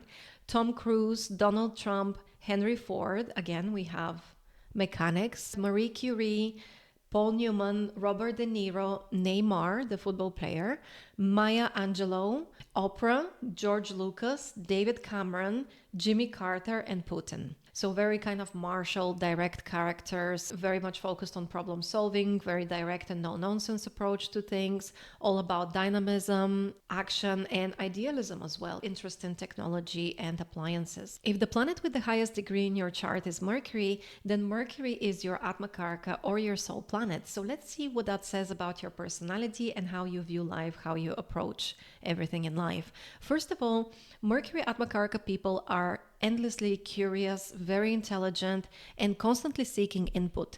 So these are people who require a lot of intellectual stimulation. They're very curious about the world. And as a consequence, they tend to have a lot of interests, a lot of skills and talents, and a lot of hobbies. They tend to be very open-minded, very flexible in their approach. They always see the different sides of the story. So very different from Mars, who always has an opinion, very strict opinion, rigid opinion on things, and knows what's right, quote unquote, and what's wrong, quote unquote. Mercury is very different from that. Mercury tries to be balanced in everything. People who have Mercury as their AtmaKaraka genuinely see the logic and all of the different sides, and they try to see different perspectives before coming to conclusions. And Mercury is the archetype of the scientist, someone who experiments and tests things out to see what works and what doesn't. So they try not to rush to any conclusions, and they're kind of objective about everything. They don't really have to lean one way or another. They don't have this kind of strict expectation that I really have to agree with this because this is the right thing to agree with. They tend to be quite neutral. And it's funny that Mercury is considered actually a neutered planet, so neither masculine nor feminine, and they're quite neutral in their approach to everything. There is this expression, I don't have a horse in the race, or something like that. So Mercury kind of just keeps an open mind and waits to see the proof and to do his or her own research before coming to any conclusions one way or another. They tend to be multi-talented. Mercury rules the two very skillful and very intellectual signs, very knowledge-oriented signs, which are Gemini and Virgo. And so Mercury is a multi-talented planet, difficult to pin down to one path. They tend to have a lot of different hobbies, skills, and interests. You can imagine that in society that can be extremely useful. And I find that if there is one planet that guarantees really good success in life, that is a good Mercury in the chart. It can really soften the blow on any other difficult placements in the chart, because our society is very mercurial. A lot of our day-to-day existence is about mercurial things like gathering information, reviewing different options, testing things out, organizing, systematizing communications. All of those things have to do with Mercury. And so if you have Mercury strong in your chart, that's a really, really huge bonus. It's really hard to find people with great Mercury that are struggling in life. So it's a beautiful placement. If you have Mercury as your AtmaKaraka, as I said, you probably have a lot of skills and talents. You're just a very capable person, very multifaceted, and with a lot of interest. You're just genuinely curious about life. You see life as a game. Mercury is the jokester and also the messenger. So it's all about communication, and it's all about viewing life as a game. They're very quick-witted, very witty, very playful. And again, they like to view life as one big game, one big challenge that they just have to get good at in order to win the game. They want to learn the rules of the game and play it really well. They're motivated by learning, by novelty, by stimulation. In contrast with the sun, for example, they don't really like to just stick to one path forever and ever for tens of years. Of course, they could still be consistent with one career path, but only if it involves a lot of variety, the utilization of a lot of different skills. There needs to be stimulation. There needs to be variety, something that piques their interest and gets their mind working. They prefer experimentation and trial and error over dogma. So very different from the Mars archetype. People with Mercury AtmaKaraka, they don't really have their mind set on any particular agenda. They just want to test things out, see what works, see what doesn't. I think that's one of the reasons why they're so successful in life, is that they're so open to different viewpoints, open to completely different avenues of information. And that way they don't limit themselves from any opportunities of growth and development. Because at the end of the day, that's how you arrive at a proper conclusion, right? Unless you try something, you never really know. And the reason why Mercury is not very dogmatic and is very open-minded and objective about things is that part of its archetype is about seeing everything as a work of God. So basically, Mercury is the planet that teaches us that in the end of the day, as much as we don't like to admit it, if something exists, then it's right. Even if we view it as a right or a wrong thing in the context of a particular situation, of particular values and ideals and standards of society, technically it wouldn't exist if there wasn't a reason for it existing.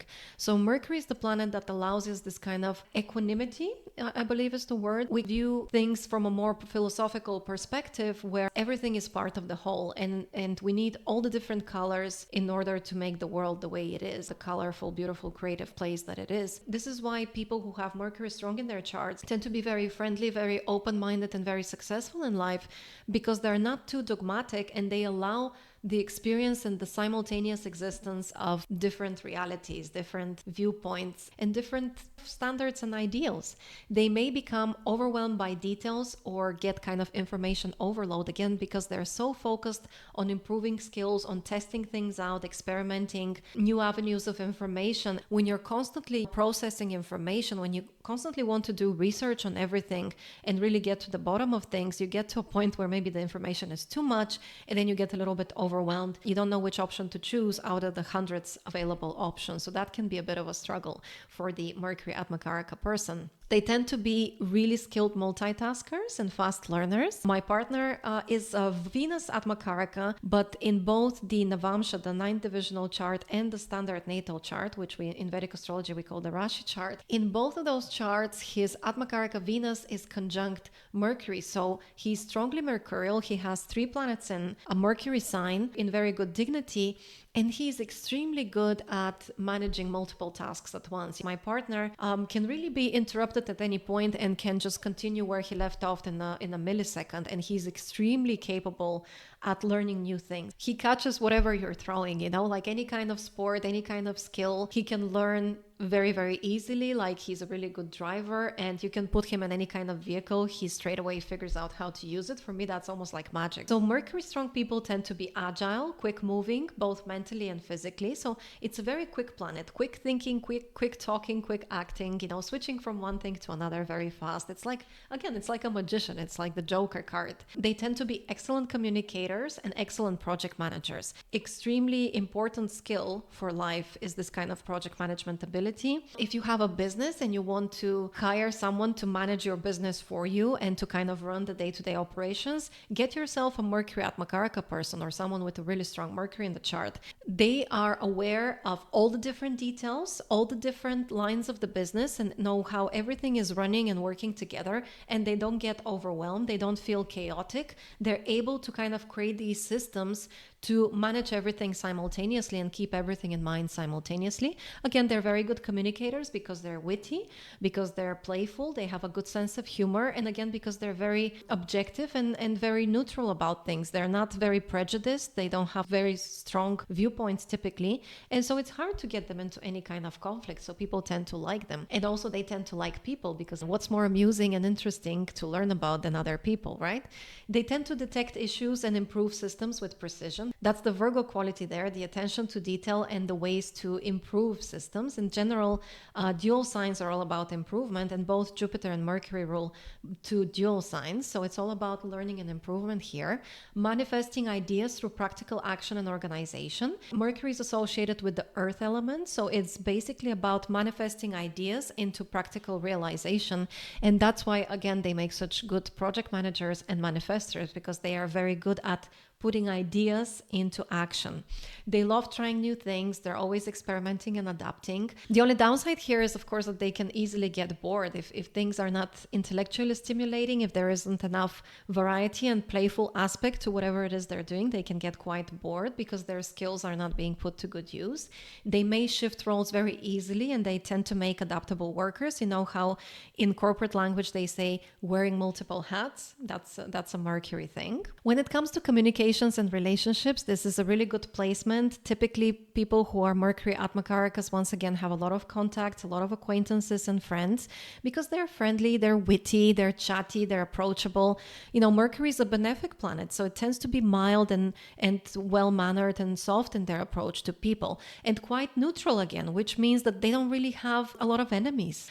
They have a great sense of humor, as we already mentioned. They have this playfulness to their personality. They're very clever. Having all those different interests and skills, it means they have a lot in common with almost anybody. They can chat about anything and everything with you, and they're very curious, so they make great conversationalists. Sometimes they can be a little bit mischievous. They like to have fun, they like to play tricks, and they like relating through conversation, through facts, jokes, and ideas. As I mentioned before, my partner has Mercury very strong in his chart, and his Mercury is with his AtmaKaraka, and on our first dates we would just lose track of time. Like, we could just talk for hours and hours and hours, and he was one of those people that is extremely communicative, both in real life and with online communication. So, you know, those are the people that send you a lot of reels, that put a lot of emojis and reacts to the text messages. They always follow up, like, how are you doing? Hello, catching up. Very, very good, efficient communicators, both in real life and in digital communication. They love a good joke. They tend to be fun to hang around with, fun at parties. They tend to be very good with languages, with mimicry, accents, and communications. All of those ways that they can put their intelligence, their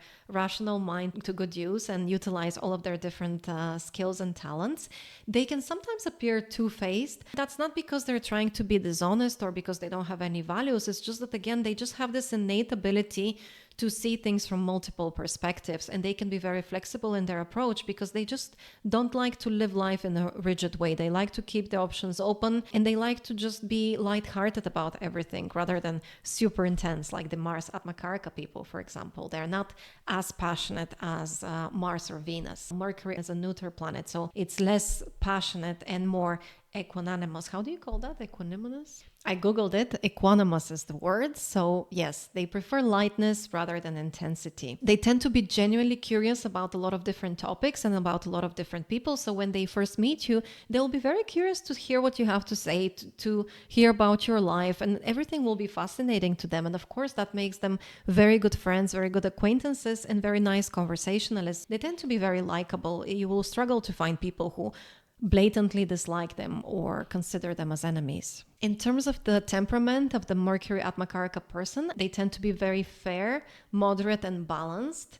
They dislike extremes or rigidness. They don't like to be put in a box. They don't see life as something that has to be taken too seriously. And they like a very lighthearted, fun approach to life. As I said, they like to view life as a game, as something to be enjoyed and something to be tried out, experimented with. Everything is an intellectual exercise to the Mercury person. They can be too detail focused and miss the big picture sometimes. Mercury signs are the opposite of the Jupiterian signs. Jupiter is the planet of big picture thinking, of philosophy, of higher mind, faith, religion, those kinds of things are ruled by Jupiter.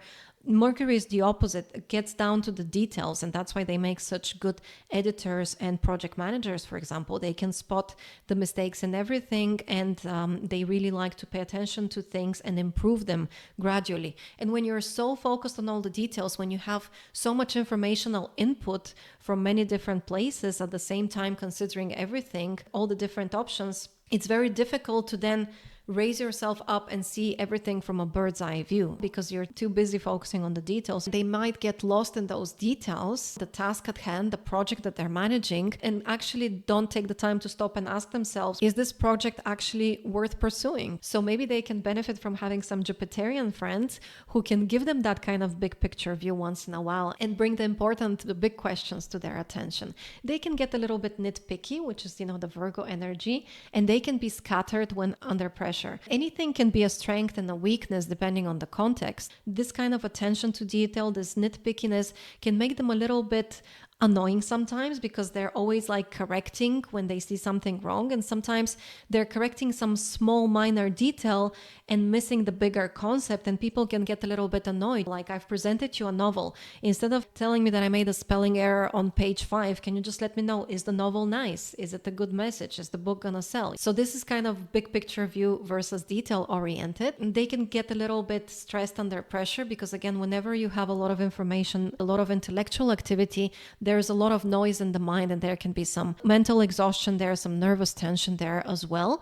They may struggle with decision making due to too many options, too much information, always feeling like you need to know more, you need to do more research. I think especially nowadays in 2025, when there's just so much information out there about anything and so many options, so many different paths, it can get a little bit overwhelming. They have to learn to listen to their intuition, to their gut a little bit more, and they really have to develop these Jupiterian qualities of having the bird's eye view of things, asking the bigger questions, and also just to have faith, just to kind of at some point say, okay, I have enough information. I'm sure the choice I made is good enough. I don't need to research something for 10 hours if the information I found on the second hour is already sufficient. So there needs to be a limit. As I said, especially in our day and age, it can be a little bit challenging with all those different options, a lot of food for intellectual activities, and the insatiable curiosity of the Mercury strong person. And as we said already, the Mercury AtmaKaraka person loves change, variety, and novelty. They get excited about new things. They want to try the new thing. There are some people who are very rigid and set in their ways, and they actually get stressed when they have to learn something new. This is the opposite case here. The Mercury AtmaKaraka person is always eager to try the new thing, the novel thing. They can be, for example, those kinds of people who like to try the new gadget, the new car, because you never know what kind of new amazing options this new product can offer, but also it's a mental exercise. They like to have fun with anything that tests their skills and intelligence in some way. They view life as a game. So just like children are very, very curious, endlessly curious about a lot of things, Mercury rules the sign of Virgo, and Virgo is depicted as a little girl, and nobody is more inquisitive and curious than the little girl, right? They tend to be very innocent, but very eager to absorb all the different information from the world. They tend to ask 1,000 questions in one day. So this is the mercurial energy as well. And they can be quite youthful in spirit as well as in appearance. Anyone who has very strong Mercury in their chart, they just look younger and they act with a lot of vigor, a lot of innocence, a lot of energy. And so it can give them that kind of youthful vibe to them. In terms of fictional characters that depict the versatility of Mercury AtmaKaraka very well, I've chosen, for example, Spider-Man, Peter Parker, who is just very, very knowledgeable, very much into science and trying new things, and very witty and chatty and making a lot of jokes, not taking themselves too seriously. We also have Legolas here. As you can see, I'm a big Lord of the Rings fan because this is the third time I've used the personality, fictional character from the Lord of the Rings saga. Anyway, so we have Legolas here, very skillful with whatever he does. And he was the one who never really took anything too seriously. He just saw everything as a challenge. He wanted to use his skills. He had fun with it. They even had this kind of challenge with Gimli, who's going to kill the most orcs. And they were like counting. So instead of like worrying if they're going to survive it, if they're going to get injured, they just view everything as like a competition and a challenge and a game. And again, he's very, very skillful, extremely good at so many different things and different ways to fight. We also have Loki here as a personality, again, very versatile, very changeable, very funny and witty and clever. We also have Enola Holmes here as an example. She was raised basically by her mother to be extremely versatile, a fighter, a scientist, and extremely knowledgeable about so many different things. So she really had that kind of ideal mercurial upbringing where you learn a little bit about everything and you become an expert at so many different things. Wouldn't that be fun, right? If your mom taught you all these ways to find the bad guys. I couldn't help but also add Jack Sparrow as an example. He's the guy who, even when he's in a difficult situation, in a pickle, you know, fighting for his life, or in a very scary, problematic situation, he always sees the funny side of everything. And he's just so chatty and charming and youthful in his approach, never taking himself too seriously. And finally, Genie from Aladdin, that kind of goes without saying, right? Voiced by Robin Williams, just extremely witty, extremely quick-minded, and very intelligent, very funny, turning everything into a game, even in difficult situations, seeing the funny side of everything. And imagine having him as your friend, right? What a fun life it would be. Mercury people make very good friends and acquaintances overall. And now let's quickly just look at some examples of famous people who have Mercury as their AtmaKaraka. We have a lot of funny, charming, witty people in this list, but also some very skillful artists. Artists and actors are actually ruled by Mercury because anything that requires a lot of practice to perfect a talent is ruled by Mercury. We have Jerry Seinfeld. I'm not sure how to pronounce it, excuse me. We have JP Morgan, Senior. By the way, Mercury, as we said, is very much related to business, running the business, and also to commerce. Mercury and Venus are the very commercial planets. We have Pablo Picasso, Bobby Fischer, who's famous for being an extremely talented chess player, Mel Gibson, Jay Leno, Sandra Bullock, Leonardo DiCaprio, Rob Lowe, Sean Connery, Kim Basinger, Anthony Gaudi, the architect from Barcelona, Bruce Lee, Stevie Wonder, and Nikola Tesla. So highly intelligent people, very witty people, and very capable with their craft. Mercury is very crafty, very multi-talented and skillful. What about if Venus is the planet with the highest degrees in your chart? That means that Venus is your AtmaKaraka, your soul planet. And what does that say about your motivations, your personality, your approach to life? Venus, together with the moon, is a very relationship-orientated planet. It's the planet of connection and relationships, right? Venus is very, very well known. Even if you're not versed in astrology, I'm sure you're aware that Venus rules love, romance, and relationships. So if you have Venus as your AtmaKaraka, you want harmony. You want a world full of kindness and comfort and beauty and ease. These are your main motivators in life. You want a nice life, a life where people treat each other kindly. And even though there might be ambition and hard work there's also enough comfort to make it all worthwhile. Venus is the planet of comfort, the planet of fulfillment in life. Essentially, Venus ensures that we have enough comforts, regeneration, and relaxation in our life to make life actually enjoyable and actually worth living. Because if it's all about strife and struggle and challenges, what's really the point, right? So if you have Venus as your AtmaKaraka, you see the beauty in the world and you appreciate everything that is beautiful, utilitarian, and comfortable and practical. You're motivated by fulfillment and not just success. So it's not just about the prestige of the job. It's also, is this job actually fulfilling to me? Do I enjoy this job? Am I happy at the end of the day? Am I happy with the choices that I made? That's why Venus rules decision making. And if you have Venus strong in your chart, you're very concerned with making solid, wise, long-term decisions. So if you have Venus as an AtmaKaraka, this is very important for you, being fulfilled by the things you do. You wouldn't be interested in a job that is very challenging and pays really well, but you're miserable at the end of the day. Venus also rules our innate self-worth. Remember, it rules the second sign, which is Taurus, and it's all about our inherent sense of self-worth. And if you have Venus afflicted in your chart, unfortunately, you probably struggle with low self-esteem. And of course, there are ways to heal that and address that. But typically, Venus AtmaKaraka people believe that they're deserving of good things. Unless there are some major afflictions, they go about life expecting good things to come to them because they deserve them, because they're worthy of them, even if they don't consciously recognize that. They tend to make decisions based on long-term quality and value. So another very important quality of a good Venus is that it doesn't think in the short term. Eating candy every day is very fulfilling for a short while, but it can damage your health. So Venus is the planet that makes you appreciate good food, but also look for nutritious food. So how can we make food both healthy and really delicious? That's an ideal Venus kind of compromise there. People with a healthy Venus in their chart are not going to live on McDonald's every day. They're going to look for that long-term healthy, nutritious, but also tasty option. So it's all about, long-term decisions. Is this house actually comfortable for me? Maybe someone wants to offer them a house that is very luxurious, but it's on 4 floors, and they go, well, I don't want to climb stairs up and down all my life. I want a more comfortable lodging. So it's all about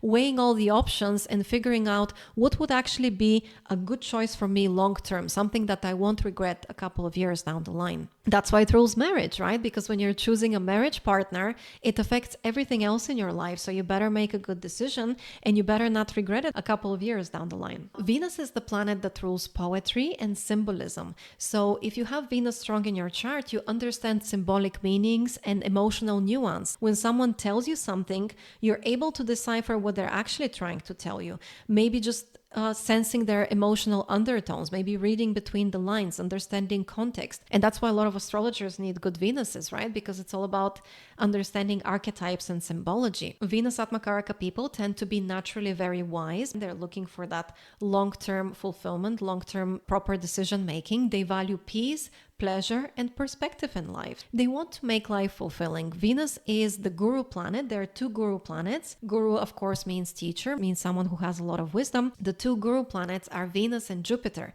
Jupiter is more the philosophical side of life, and Venus rules the practical side of life, the worldly wisdom of life. So anyone who has Venus as their AtmaKaraka typically is very wise about the things of life. And if you want really good practical advice on what to do in your life, go to a Venus AtmaKaraka person. They'll give you the best advice probably, especially when it comes to relationships. In terms of their actions, Venus AtmaKaraka people tend to be very diplomatic, very gracious, tactful, and well-mannered.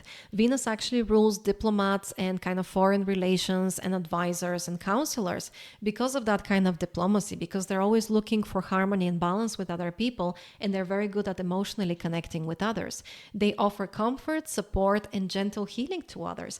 Just being in their presence makes you feel comfortable because it puts you in touch with that kind of harmony and beauty in the world. And so Venus AtmaKaraka people tend to offer a lot of support and emotional comfort to those around them. So Venus gives wise and emotionally attuned advice. And why is emotion coming into the picture? Because a huge part of our experience of life is about our emotions, right? How do we actually feel about things? And it's the Moon and Venus, the 2 connective planets, the 2 planets of relationships, that provide you with the wisdom about how to make emotionally sound judgments. So it's one thing to give practical advice, but if that doesn't take into account how you will actually end up feeling about the situation, that's actually the wrong advice for you. So again, Venus is the wise decision maker that takes also the emotional aspect into consideration. They tend to make excellent hosts because they want to make everyone comfortable. They love an enjoyable environment, and they know how to make themselves and other people enjoy themselves and be comfortable. They create relaxation and rejuvenating conditions. They tend to have a refined taste. They like to look good. They don't have to wear luxurious or expensive clothing, but as long as the clothing fits them well, is tailored well, and is a good quality and is styled and well put together, they tend to look quite stylish. And it would be hard to find a person with a Venus AtmaKaraka who doesn't really care what they look like, And again, they value beauty, they value aesthetics, and there is nothing wrong with that. They have a refined eye for quality and a good taste in everything. Music, beverages, food, interior design, and fashion as well. They tend to make choices that support ease, flow, and beauty in their life, and they try to organize life for maximum enjoyment and minimum stress. A really, really stressful job that is very high status but leaves you miserable is not going to be the option that the Venus AtmaKaraka person typically chooses. When it comes to communication and relationships, this is where the Venus AtmaKaraka person really, really excels. They're innately good with people. They tend to be extremely charming and charismatic, very friendly, very likable.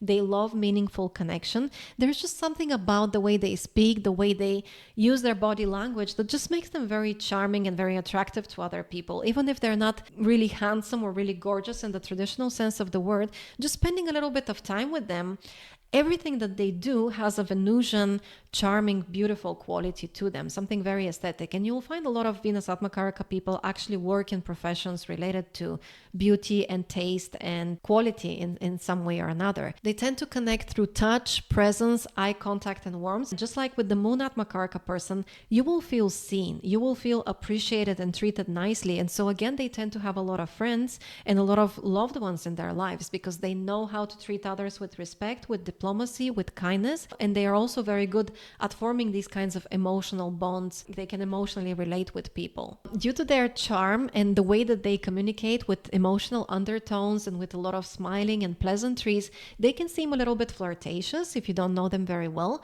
but they're just naturally affectionate people. They're not trying to flirt with you, they're just being kind, and they feel like this is how people are supposed to behave. They don't have like a particular agenda, they just feel that they're being polite. They tend to seek balance, harmony, and fairness in all dealings. So any kind of toxic relationship, any kind of relationship that's very disbalanced or toxic or with a lot of arguments and rudeness and lack of respect will not last long with the Venus AtmaKaraka person because they want harmonious relationships. They want to feel fair. And it's not just for themselves. They also want to be fair with the other people. And so any kind of contract, any kind of dealing with the person where they feel things are not really balanced, they'll opt out of that for the sake of both parties. They can see emotional subtleties that others miss, for example, romantic signals or sadness. They can sense how you're feeling. You know, they can, even if you say I'm doing fine, if something in your body language is saying otherwise, they will explore deeper. They'll inquire after what's actually wrong, and they'll try to initiate a more vulnerable and emotionally connected discussion with you.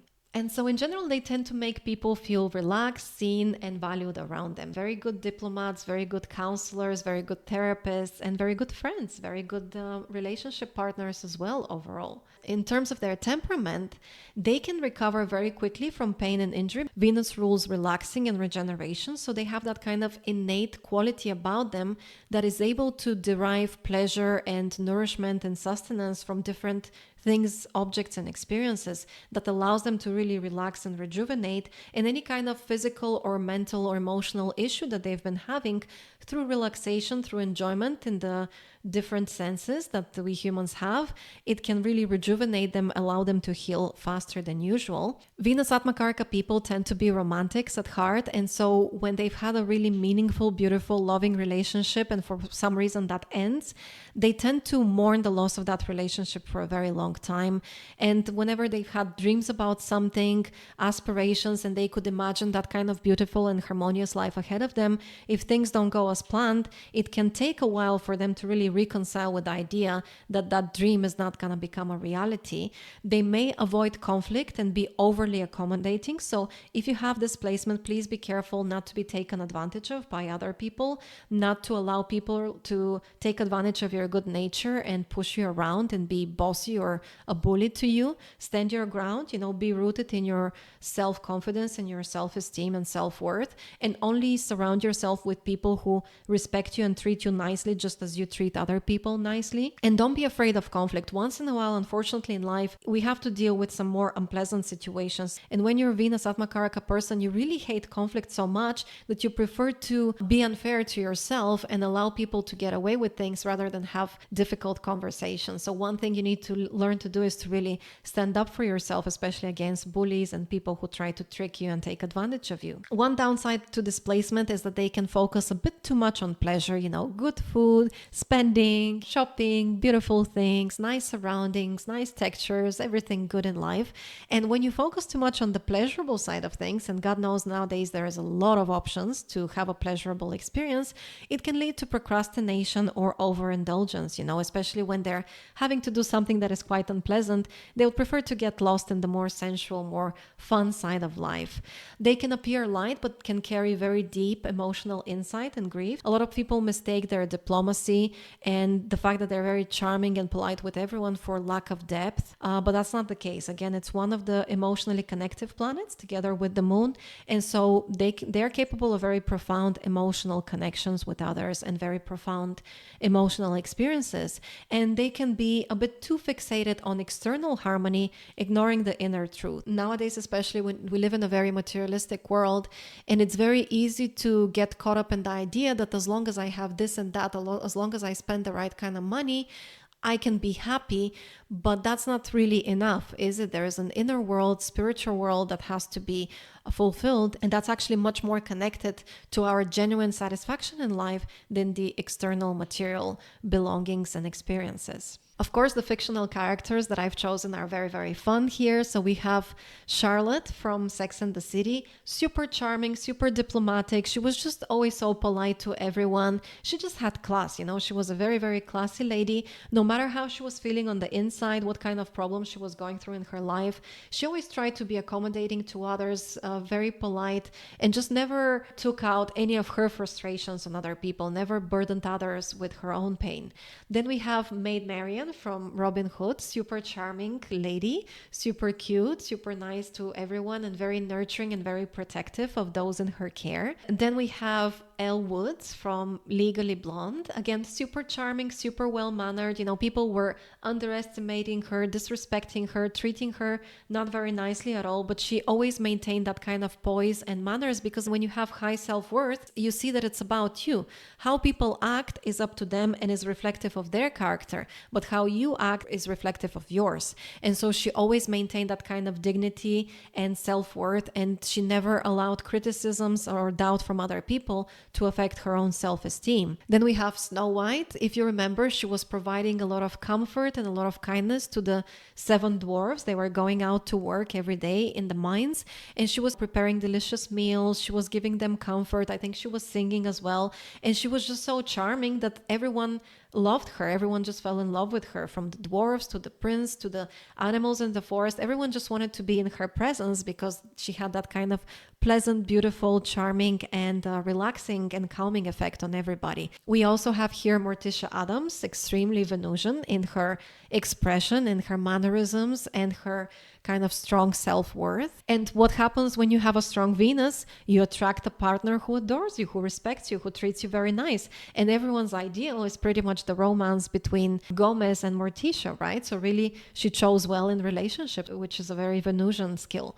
And finally, we have Hannibal from the TV show Hannibal. He really had a taste for the good things in life. He had a very refined taste, always dressing very nicely, always dining very well, and always hosting these kinds of dinner parties. It's been a while since I watched the TV show, but I remember he was very, very Venusian in his expression and his manner of life. Finally, let's look at some famous people who have Venus as their Atmakaraka in their charts. First of all, Marilyn Monroe, Angelina Jolie, Meryl Streep, Britney Spears, all very charming ladies, very beautiful ladies. We also have Arnold Schwarzenegger, and the interesting thing about Arnold is that he made friends anywhere he went. Whatever industry he tried to conquer, whatever sector he was involved in, he was always collaborating very well with others. He was very well-mannered, very friendly, very charming, approaching things with a lot of humor and wittiness and great communication skills. We have Elvis Presley, Bradley Cooper, Clark Gable, Marlon Brando, all of these very charismatic, very charming, very flirtatious in their approach. Halle Berry, Naomi Campbell, Johnny Depp, Will Smith, again, very charming, very attractive actors and actresses. And finally, David Koch, who is basically a food industry tycoon, and Venus rules food. So I found it very interesting that he had Venus as his AtmaKaraka as well. If Jupiter is the planet with the highest degrees in your chart, then you have Jupiter as your AtmaKaraka, as your soul planet. What does that mean about your personality and how you approach life?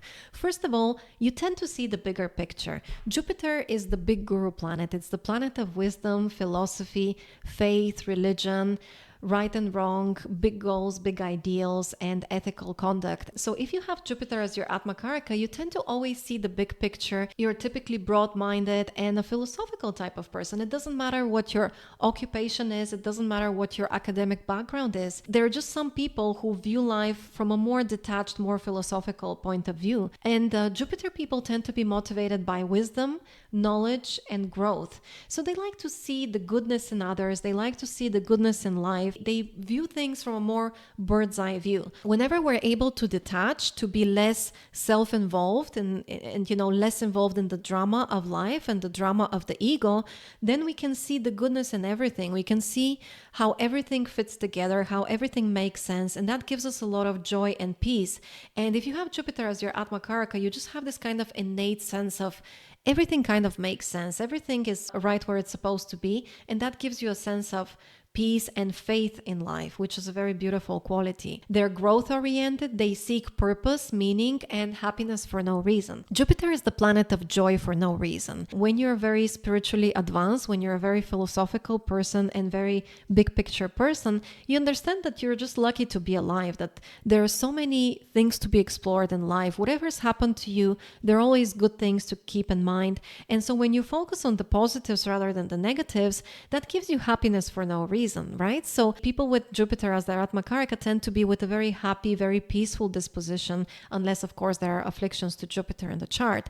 They tend to be receptive to divine guidance, to universal truths. Even if they haven't gone to university, even if they haven't read any philosophical books, they just have an innate understanding that this is how life is supposed to be, and this is what gives the human mind peace and happiness and a sense of faith. Jupiter AtmaKaraka people tend to have faith in life. They tend to be optimistic and believe that everything happens for a reason, which gives them a glass half full type of perspective on life.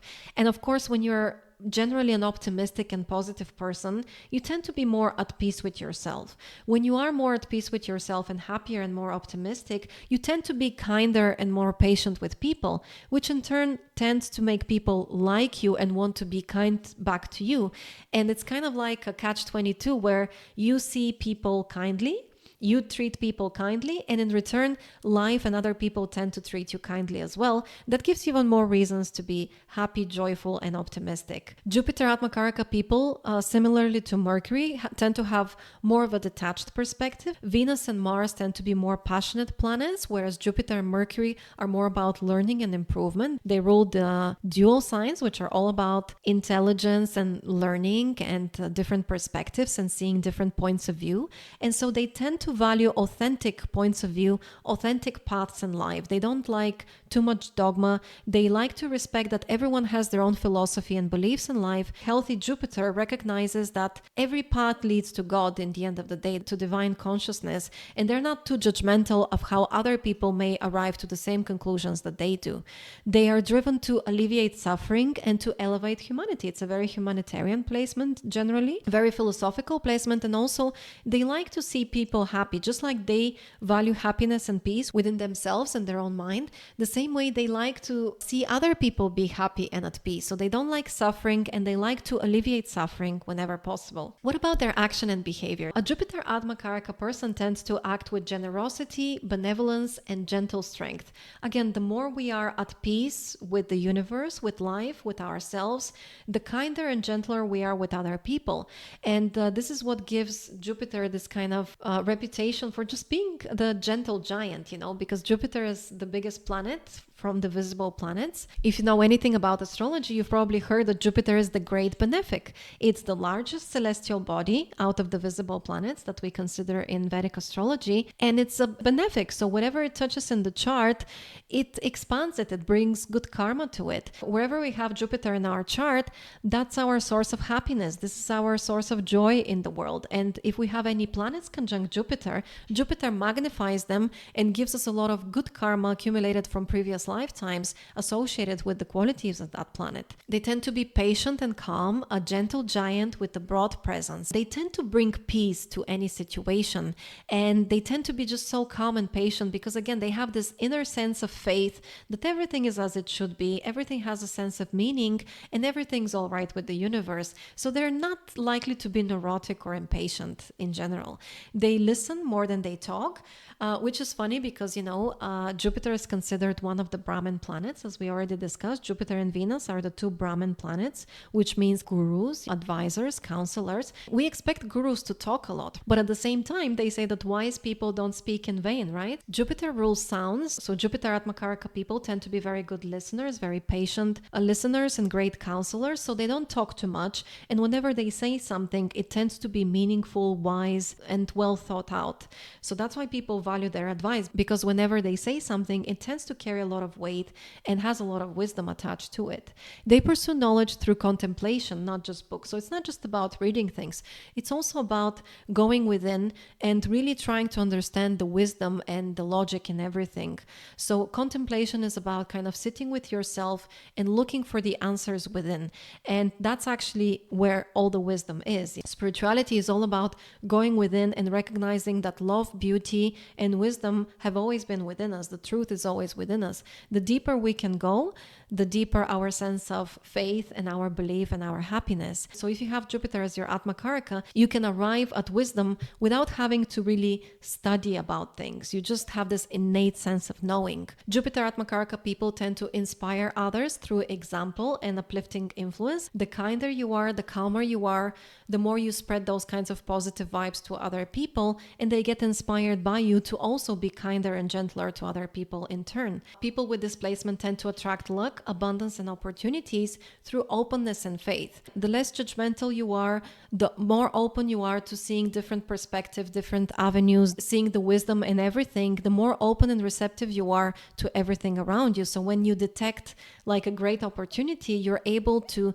see it and to sense it and to go with that flow and benefit from it. And that's why Jupiter is the planet of abundance and expansion. When it comes to communication and relationships, Jupiter is peace-loving, sweet-natured, and easy to enjoy company with. Who doesn't like to be in the company of people who are wise, who are calm, who are generous and benevolent towards others, right? They're excellent listeners, they're receptive to other people's perspectives, and they tend to be natural mentors, spiritual guides, and philosophical friends. Again, it doesn't matter what your education is or your background is, as long as you have that kind of inner contemplation and mentality of generosity, benevolence, and faith, you tend to develop this inner knowing and intuition and sense of wisdom about you. And so people intuitively understand that about you and come to you for advice and for guidance. Also, people tend to gravitate towards people who seem happy, because if you want to resolve a problem in your life, who are you going to go to for advice? The agitated person who's always grumpy and complaining,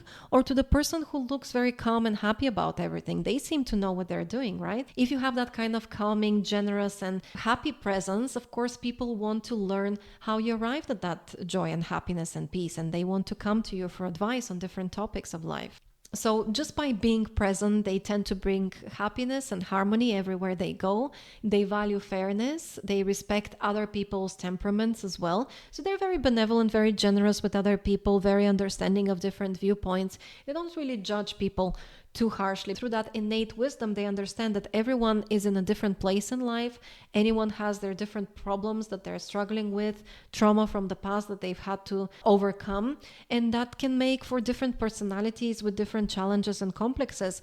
And their inner wisdom allows them to have compassion for people and to understand that through suffering, they may be acting in not very kind ways. And they tend to be forgiving, more forgiving than other placements. Jupiter AtmaKaraka people tend to believe in second chances glasses and like to see the best in people. They have that kind of wisdom that people can change, people can improve, and people can learn as a planet ruling dual signs, which are all about studying, learning, knowledge, and improvement. And so they believe that people can improve. If you're kind to them, if you give them the right information and knowledge, and if you give them the right support and guidance and belief, especially belief and extending kindness to others, that can really encourage people to give their best in return. They tend to build connections based on trust, faith, and wisdom. When it comes to temperament, Jupiter AtmaKaraka people tend to be a little bit overly optimistic sometimes because they try to see the purpose, the meaning in everything, the goodness in everyone. And that can create the avoidance, the subconscious avoidance of the harsher truths of life. They sometimes may wear rose-colored glasses in life, and that can put them in some hairy situations. They need to learn to be a little bit more realistic about the harsher realities of life and see people for how they really are sometimes. If Jupiter is afflicted, it can create some kind of dogmatic beliefs. Jupiter rules Sagittarius, which is the planet of religion and faith. And this is the preacher sign, and Jupiter is the preaching planet. Of course, when healthy, it just creates someone who's a spiritual guide for other people and emotional support for other people.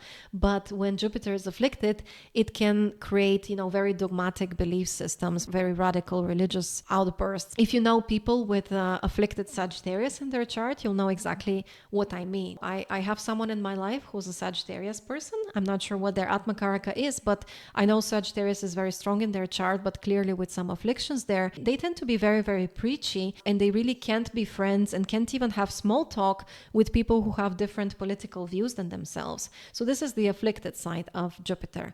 They must guard against being taken advantage of due to generosity. Sometimes there can be a bit too much of a good thing, but at the same time, they're coming from a good place. So it's hard to kind of advise people to be less kind and less understanding and forgiving and less generous, because I think the world needs more of that, generally speaking. They need to learn to balance faith and practical grounding, be a little bit more rooted in earthy reality and be a little bit more practical, because another thing you can see with people, not necessarily with Jupiter AtmaKaraka people, but just people with a lot of strong Jupiter placements in their chart, they can be a little bit too optimistic, too ambitious. They put these ambitious goals in front of themselves and they really expect that anything can be achieved. So there can be a little bit too much of an expansive mindset there and a very, very optimistic belief system to the point of being a bit delusional sometimes. They can be slow to confront unpleasant realities on conflict. So similarly to Venus, they just want to be kind. They want to be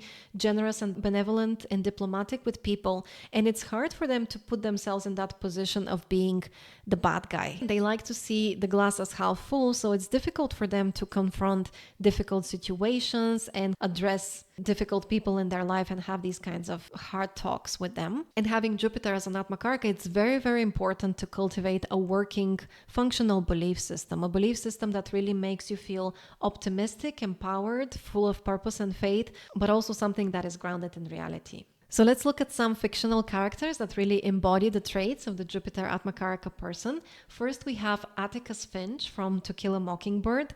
I mean, such a beautiful character, right? In a time and in a circumstance when everyone around him was very heavily prejudiced, very radical in their beliefs about right and wrong and who's the good guy and who's the bad guy, he was able to see multiple perspectives and he was able to have a very elevated, generous, benevolent belief system. He had a very comforting and calming energy and presence to everyone around him. He was a wonderful mentor to his children, and he was able to support those who needed it most and to be very generous towards that really needed help in that particular context. We have, of course, the wise guys, the magicians here, the wizards, Dumbledore from Harry Potter and Gandalf from Lord of the Rings. Again, I'm sorry, fourth time I include Lord of the Rings personality in this video, but what can I do? Such a good example of someone who's just seeing the glass as half full, seeing the wisdom in every situation, having a little bit of a playful approach to life, and just being very generous, very forgiving of other people,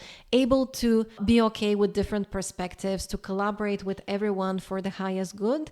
We also have Rafiki from The Lion King, someone who was a very, very good advisor and spiritual guru, especially important in times of need, in times of trouble, when Simba was losing his faith and trying to find his place in the world, his sense of meaning, and trying to face some really dark parts of his past. It was Rafiki who inspired him to be strong and to see the goodness in himself, to remember the goodness in ourselves. Really, the superpower of Jupiter is awakening the goodness in all of us and inspiring us to be even better and to see the goodness in other people as well. And another super, super cute personality from the movies is Baymax. I think that's how you pronounce it, from Big Hero. Such a comforting movie. And he's literally a gentle giant. I mean, how much more Jupiter can you get than that? He's round, he's big, he's supportive, he's wise beyond any books that he's read. Just coming with this innate sense of goodness and generosity,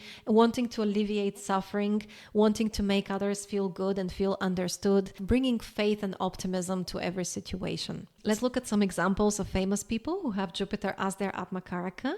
We have Michael Jackson, Bill Gates, people who, no matter what kind of career path they chose, they have a humanitarian side to them. They're concerned with the big topics, the big questions in life, and concerned with alleviating suffering in some capacity. We have Tony Robbins, George Carlin, Brigitte Bardot, who, I don't know if you know about Brigitte Bardot, but she actually has a bear sanctuary in my home country because she just felt so sorry for the way that bears were treated in my home country.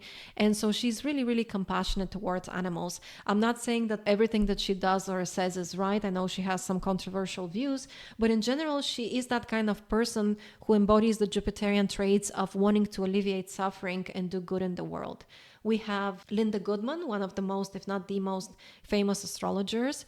Ronaldo, the famous football player who actually really enjoys kind of sharing inspirational guidance with his fans. He likes to do a lot for charity and he likes to get better and better at what he does. And Jupiter again is about the goodness in us.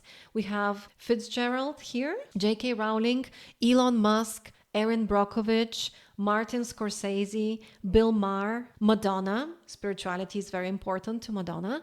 Spinoza, one of the famous philosophers. Rajneesh, also known as Osho, a spiritual guru. Doreen Virtue, Sigmund Freud, Al Gore, and Albert Einstein. So do you see the similarities there? They're always concerned with the big questions of life, always having interest in philosophy, in humanitarianism, in doing something good in the world, in alleviating suffering in some capacity. I'm not saying that I agree with all of their approaches, but from their point of view, they're really trying to do the right thing and really concerned with the goodness of humanity. Finally, if Saturn is the planet with the highest degrees in your chart, then you're a Saturn AtmaKaraka person. And what does that say about your personality and your approach to life? If you remember one thing about Saturn as an AtmaKaraka, it should be resilience. Saturn is a very stoic, resilient planet. It's motivated by duty, resilience, and self-mastery. So Saturn is the planet that allows us to persevere through the hard times, to the struggle of life. Whatever you choose to do as your profession in life, whatever you attempt to do, it doesn't even have to be on the career front. Anything in life comes with hard work, really. We always have to put effort. We always have to do some kind of repetitive tasks, do the grind, as they say. And Saturn is the planet that enables us to persevere through that. Saturn is not concerned with what's exciting, with what's prestigious, what gives you status and accolades. Saturn just wants to fulfill his duty because innately a Saturn strong person understands that someone has to do it, and the world has to keep turning. And Saturn actually rules the working class in astrology. During the pandemic, we saw who are the essential workers, right? It wasn't the guys with the big paychecks and it wasn't the guys in Hollywood. I mean, I'm not saying they don't have their place in the world. Everyone has their place in the world. That's why the world is such a beautiful, colorful, creative place. But in a time of crisis, we really started to have appreciation for the essential workers, right? The worker bees. And that's what keeps the world turning. That's what keeps every system functioning, is a large amount of people who are fulfilling their duties responsibly, even if they don't get a huge paycheck, even if they don't get a lot of status. That's actually one of my pet peeves with modern society, is that why do we even qualify professions as elite or not elite? I mean, are you doing good work? Are you being useful to society? Are you doing a job that is hard? Then you're just as elite as someone making $1 million. At least that's how I view things. Anyway, I'm gonna get off my soapbox. The video is already long enough. So let me get back to Saturn here. So Saturn makes you a grounded realist who sees life without filters or fluff. Unlike Venus or Jupiter, for example, Saturn doesn't need rose-colored glasses. Saturn AtmaKaraka people don't need to think that everything is all butterflies, rainbows, unicorns, and roses. They're absolutely content to just do any work that is necessary to survive, to fulfill our obligations, to have a grounded view. And actually having a grounded view is helping them to survive better, because the more clearly we see reality without any kind of prism, without any kind of worldview, the better and more capable we become as workers, as survivors. Saturn allows us to accept life's limitations and find strength through struggle. Whatever your position in society is, whatever your life experiences have been, it's pretty much guaranteed that you would have gone through some very painful times, some really tough battles that you had to persevere through. And what enabled you to persevere was Saturn. So Saturn is a very underrated planet, really, in astrology. It's a very karmic planet, but nothing of substance, nothing of value and quality can ever be achieved in life without us putting our Saturn to good use. So Saturn AtmaKaraka people tend to become successful in life through that kind of realism, groundedness, perseverance, and not being afraid to get their hands dirty. They also accept the limitations of life in the sense that there are certain things in life that are beyond our control. So Mars is also a problem-solving planet, but Mars is fighting the battle that they can fight, and they get very passionate and very attached to the outcome. But there are certain battles that we can never win. There are certain things that we can never overcome. The only thing we can do is survive and not lose our minds and just keep moving forward. All of us have gone through these periods of life where all you can do is just survive the next day, and then survive another day, and then survive another day. And this is kind of the Saturnian perspective. It's like, life is not supposed to be always easy. Life is not always supposed to be happy and pleasant. There are aspects of life that are very painful, very difficult and unpleasant, and you just kind of put your head down and get back to business. Saturn is focused on survival, structure, slow and lasting growth. And now you see why a lot of people who are very successful in life tend to have strong Saturn. Nothing really great can be achieved without a lot of Saturnian effort being put forth. They have a long view of life. They're equipped with patience and they focus on their legacy. Saturn rules time, and time is the thing that brings everything about, but also changes everything and destroys everything.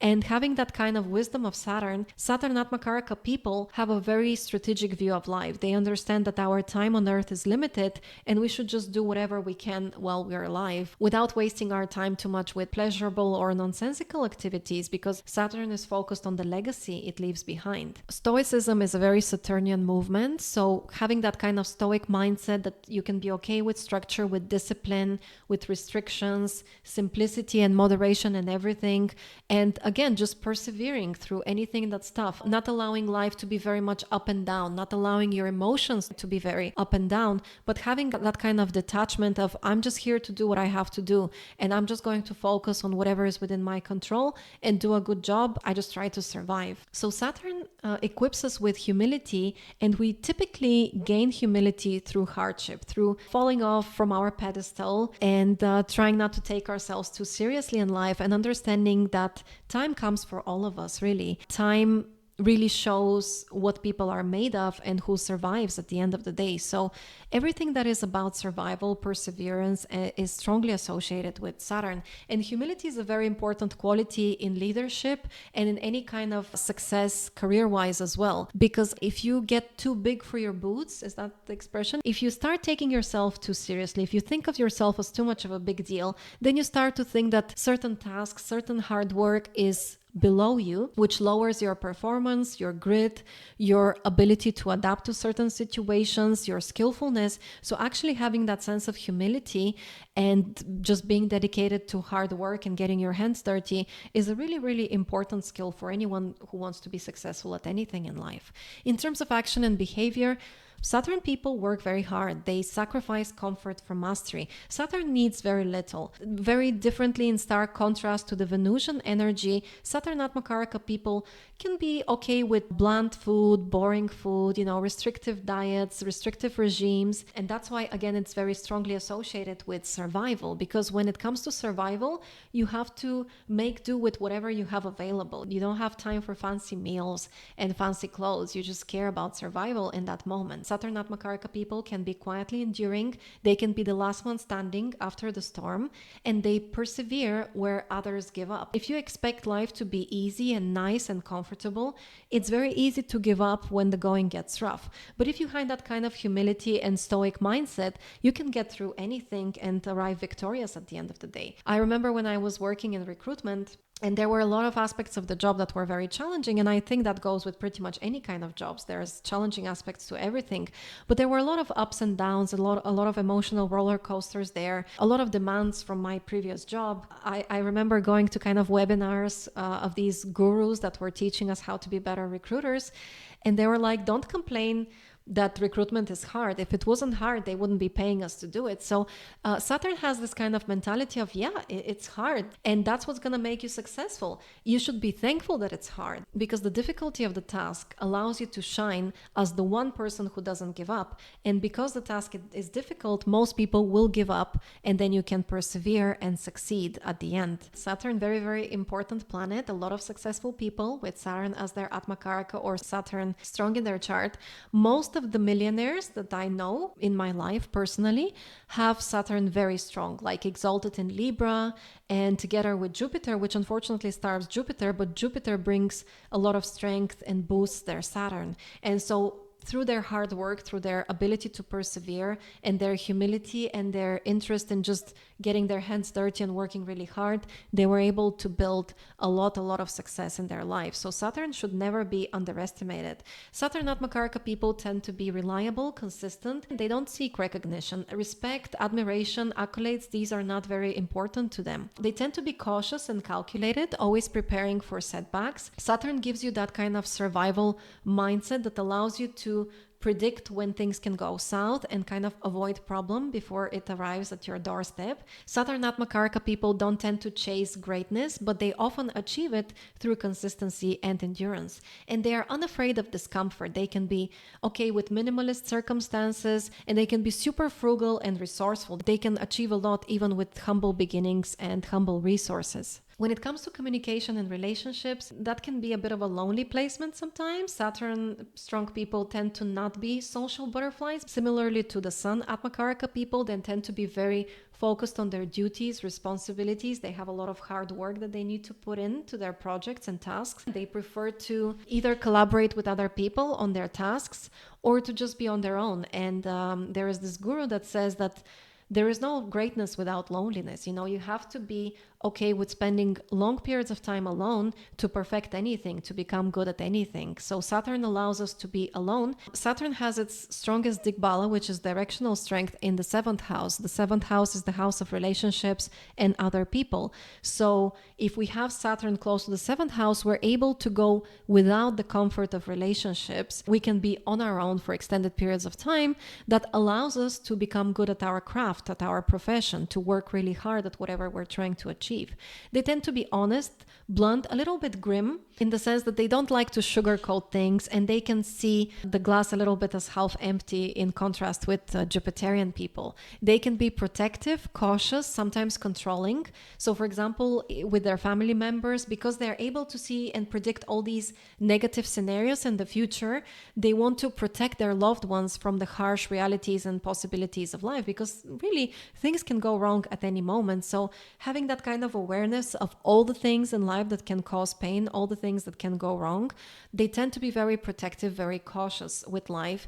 They really have to guard against being too controlling of those that they love, because in the end of the day, it's all about karma, right? Things will happen as they're meant to happen, and we shouldn't be controlling and limiting other people's expression in life. They tend to be wise and calm, stoic in a crisis. So again, whenever you're going through something very difficult and you just want someone who understands what you're going through, someone who really gives you the strength to persevere through the toughest times, get yourself a friend with strong Saturn. They will be able to show you that it's all about resilience and that you're not the only one suffering. You know, suffering is really just a normal part of life, and it's something that we all have to deal with at one point or another.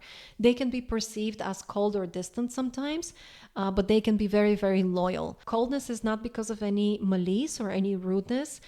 They just are focused on their tasks. They have more of a serious mentality. They tend to hate flattery and pretense. They prefer realness and grit. It's kind of the stoic mindset of call things by their real name. Be okay with facing reality exactly as it is.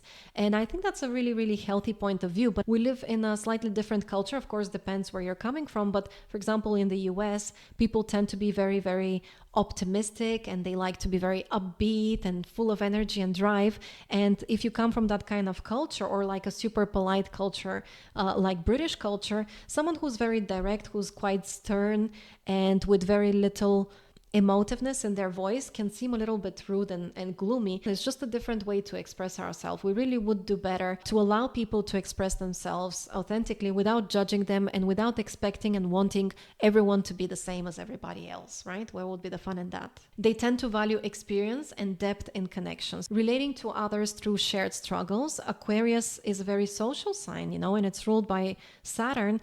And the way Aquarius connects to people is through the shared human experience. And the human experience is that there are a lot of beautiful things in life, a lot of good things in life, a lot of happiness and generosity and kindness and love, but there is also a lot of struggle and strife, challenges and injustice and pain. That's why Aquarius is so humanitarian, because Aquarius understands that we're all united in our shared struggles in life. And that's kind of how Saturn relates to others as well. In terms of their temperament, they can be overly serious, overly pessimistic or fatalistic, especially if Saturn is afflicted. People with a weak Saturn, for example, tend to moan about life a lot, tend to complain about the smallest things. But if you have Saturn strong in your chart, you tend to just have a realist view without sugarcoating things, but also without complaining, because you're just like, well, that's life, isn't it? Let's just get on with it. What's the point in complaining about it?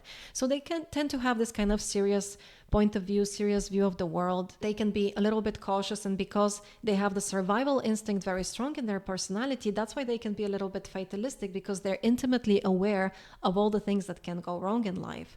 They can be prone to isolation, depression, or loneliness, but generally speaking, again, if Saturn is healthy in your chart, that usually is not a problem, or it's just a very temporary thing, allowing you to have empathy for other people in the future who will go through that same experience. Everything in life is just a way for us to grow, to experience what it's like to be human, and to have compassion and empathy in the future for people who will be going through similar things. And also the humility of that experience tends to make us more rounded and generous and benevolent characters overall. Saturn people can become rigid, overly cautious, or controlling. And having that kind of trauma, experiencing the tougher parts of life, can make them a little bit fearful and cautious in the future.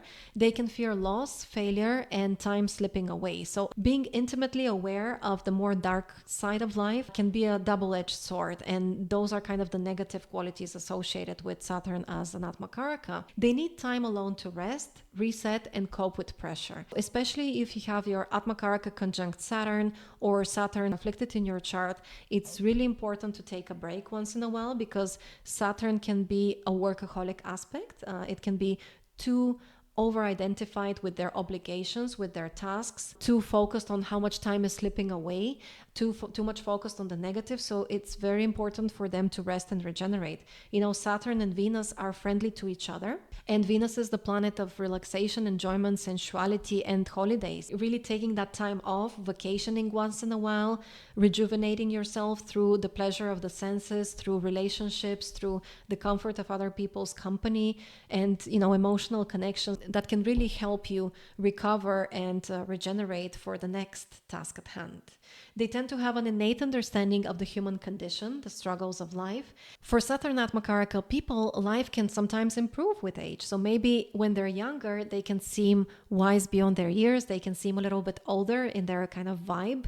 But the reverse happens as they age. They kind of become more youthful, because already in their youth, they've been through so much. They've experienced a lot of different facets of human human experience. They've had to activate their kind of survival instinct. And so all their pain in early age can translate to a lot of wisdom, a lot of knowledge and perseverance. And all the loss they've experienced can bring depth to their character. And so they can become these kinds of stoic philosophical figures that others can turn to for support and advice. And that's what can make them actually enjoy the second half of life more than the first half of life sometimes. Let's look at some fictional characters that carry this kind of Saturnian quality.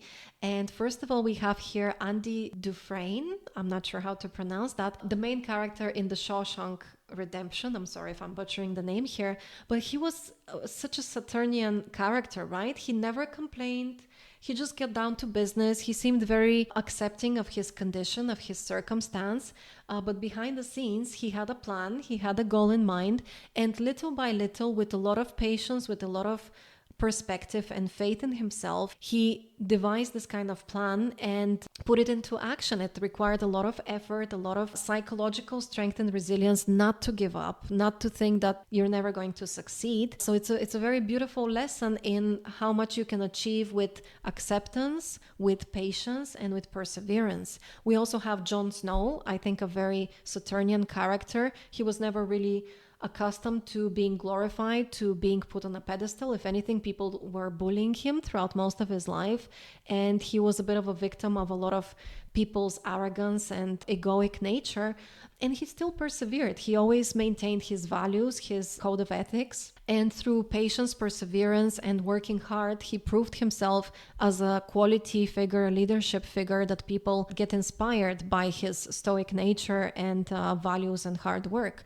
Then we have, of course, Maximus Decimus Meridius from The Gladiator. Very resilient, his life completely shaped by trauma, by pain and loss. And he never gave up. He just accepted his predicament and tried to put his skills and effort and life to good use, creating a legacy for himself and helping others. He's really a symbol of psychological resilience yet again. And this is a very Saturnian theme, is the psychological resilience, because the body can adapt a lot when our mind is in the right place. Then we have Rocky, of course, also able to withstand a lot of pressure, put himself through rigorous exercises and impossible routines that will make other people give up. But he had a goal in mind, and he didn't mind working hard and being patient until his goal is achieved. This is a personality here, Mr. Stevens from the movie Remains of the Day. I don't think it's that famous of a movie, but I watched it a few years ago and it really impacted me. I think it was a really beautiful message about how important everyone is to society, no matter their occupation. Essentially, Mr. Stevens is a character that Anthony Hopkins plays that is completely identified with his duties and responsibilities. He was one of the servants in a rich household, and he basically lived to serve. He lived to fulfill his responsibilities. He didn't need any appraisal, any status, and he wasn't doing anything with the goal to kind of get promoted or escape his predicament. No, he was completely accepting of his position in society, position in life, and he saw the value and the worth in his place in the world and just wanted to be of use to other people, and he took pride in the quality of his work. And finally, I've added here Alfred Pennyworth, the butler from Batman, because again, I think he was very Saturnian, very reflective of the Saturnian qualities of just being reliable, being hardworking, enabling, and being of use to his boss, let's say. He was extremely supportive, and he never looked for glamour or for any recognition. He just did the job to the best of his abilities because that's his job, and he takes pride in his work. So now let's look at some famous people who have Saturn as their AtmaKaraka. First of all, we have Queen Elizabeth II. No surprises there. Extremely stoic person, someone who always put their duties and responsibilities first. I didn't really know much about her before I watched the TV show Crown, but truly she was inspiring a lot of respect from everyone around her because she was such a hard worker, and she always put her work first, her duties, responsibilities first, no matter how she was feeling, no matter what she was going through in her personal life. Then we have Tom Hanks, Bernie Sanders, George Bush Jr., Djokovic, Martha Stewart, Prince, Sylvester Stallone. It's funny that Sylvester Stallone actually plays a lot of Saturnian characters in his movies as well. Mariah Carey, who's very, very well known for being a diligent worker and really working hard on her craft very consistently. Jack Nicholson, Mike Tyson, Gloria Steinem, Marilyn Manson, Whitney Houston, Alan Turing, and Frank Sinatra. These are all people who have Saturn as their AtmaKaraka, and through a lot of hard work and understanding of the struggles of life and having this kind of realistic view of life, able to achieve a lot of success in life. Thank you so much for your time. I hope you enjoyed my interpretations of the different AtmaKarakas. Let me know in the comments if the descriptions resonated with you. If you need help identifying the AtmaKaraka in your natal chart, just drop me a comment and I'll help you with that. In the next video, we'll stick to this topic, but we'll switch to the partner, the spouse planet. So there is a planet in our chart that is indicative of the qualities that we should look for in our ideal partner. So the next video will be on this topic. Thank you so much for your time, and I look forward to seeing you in the next video. Bye!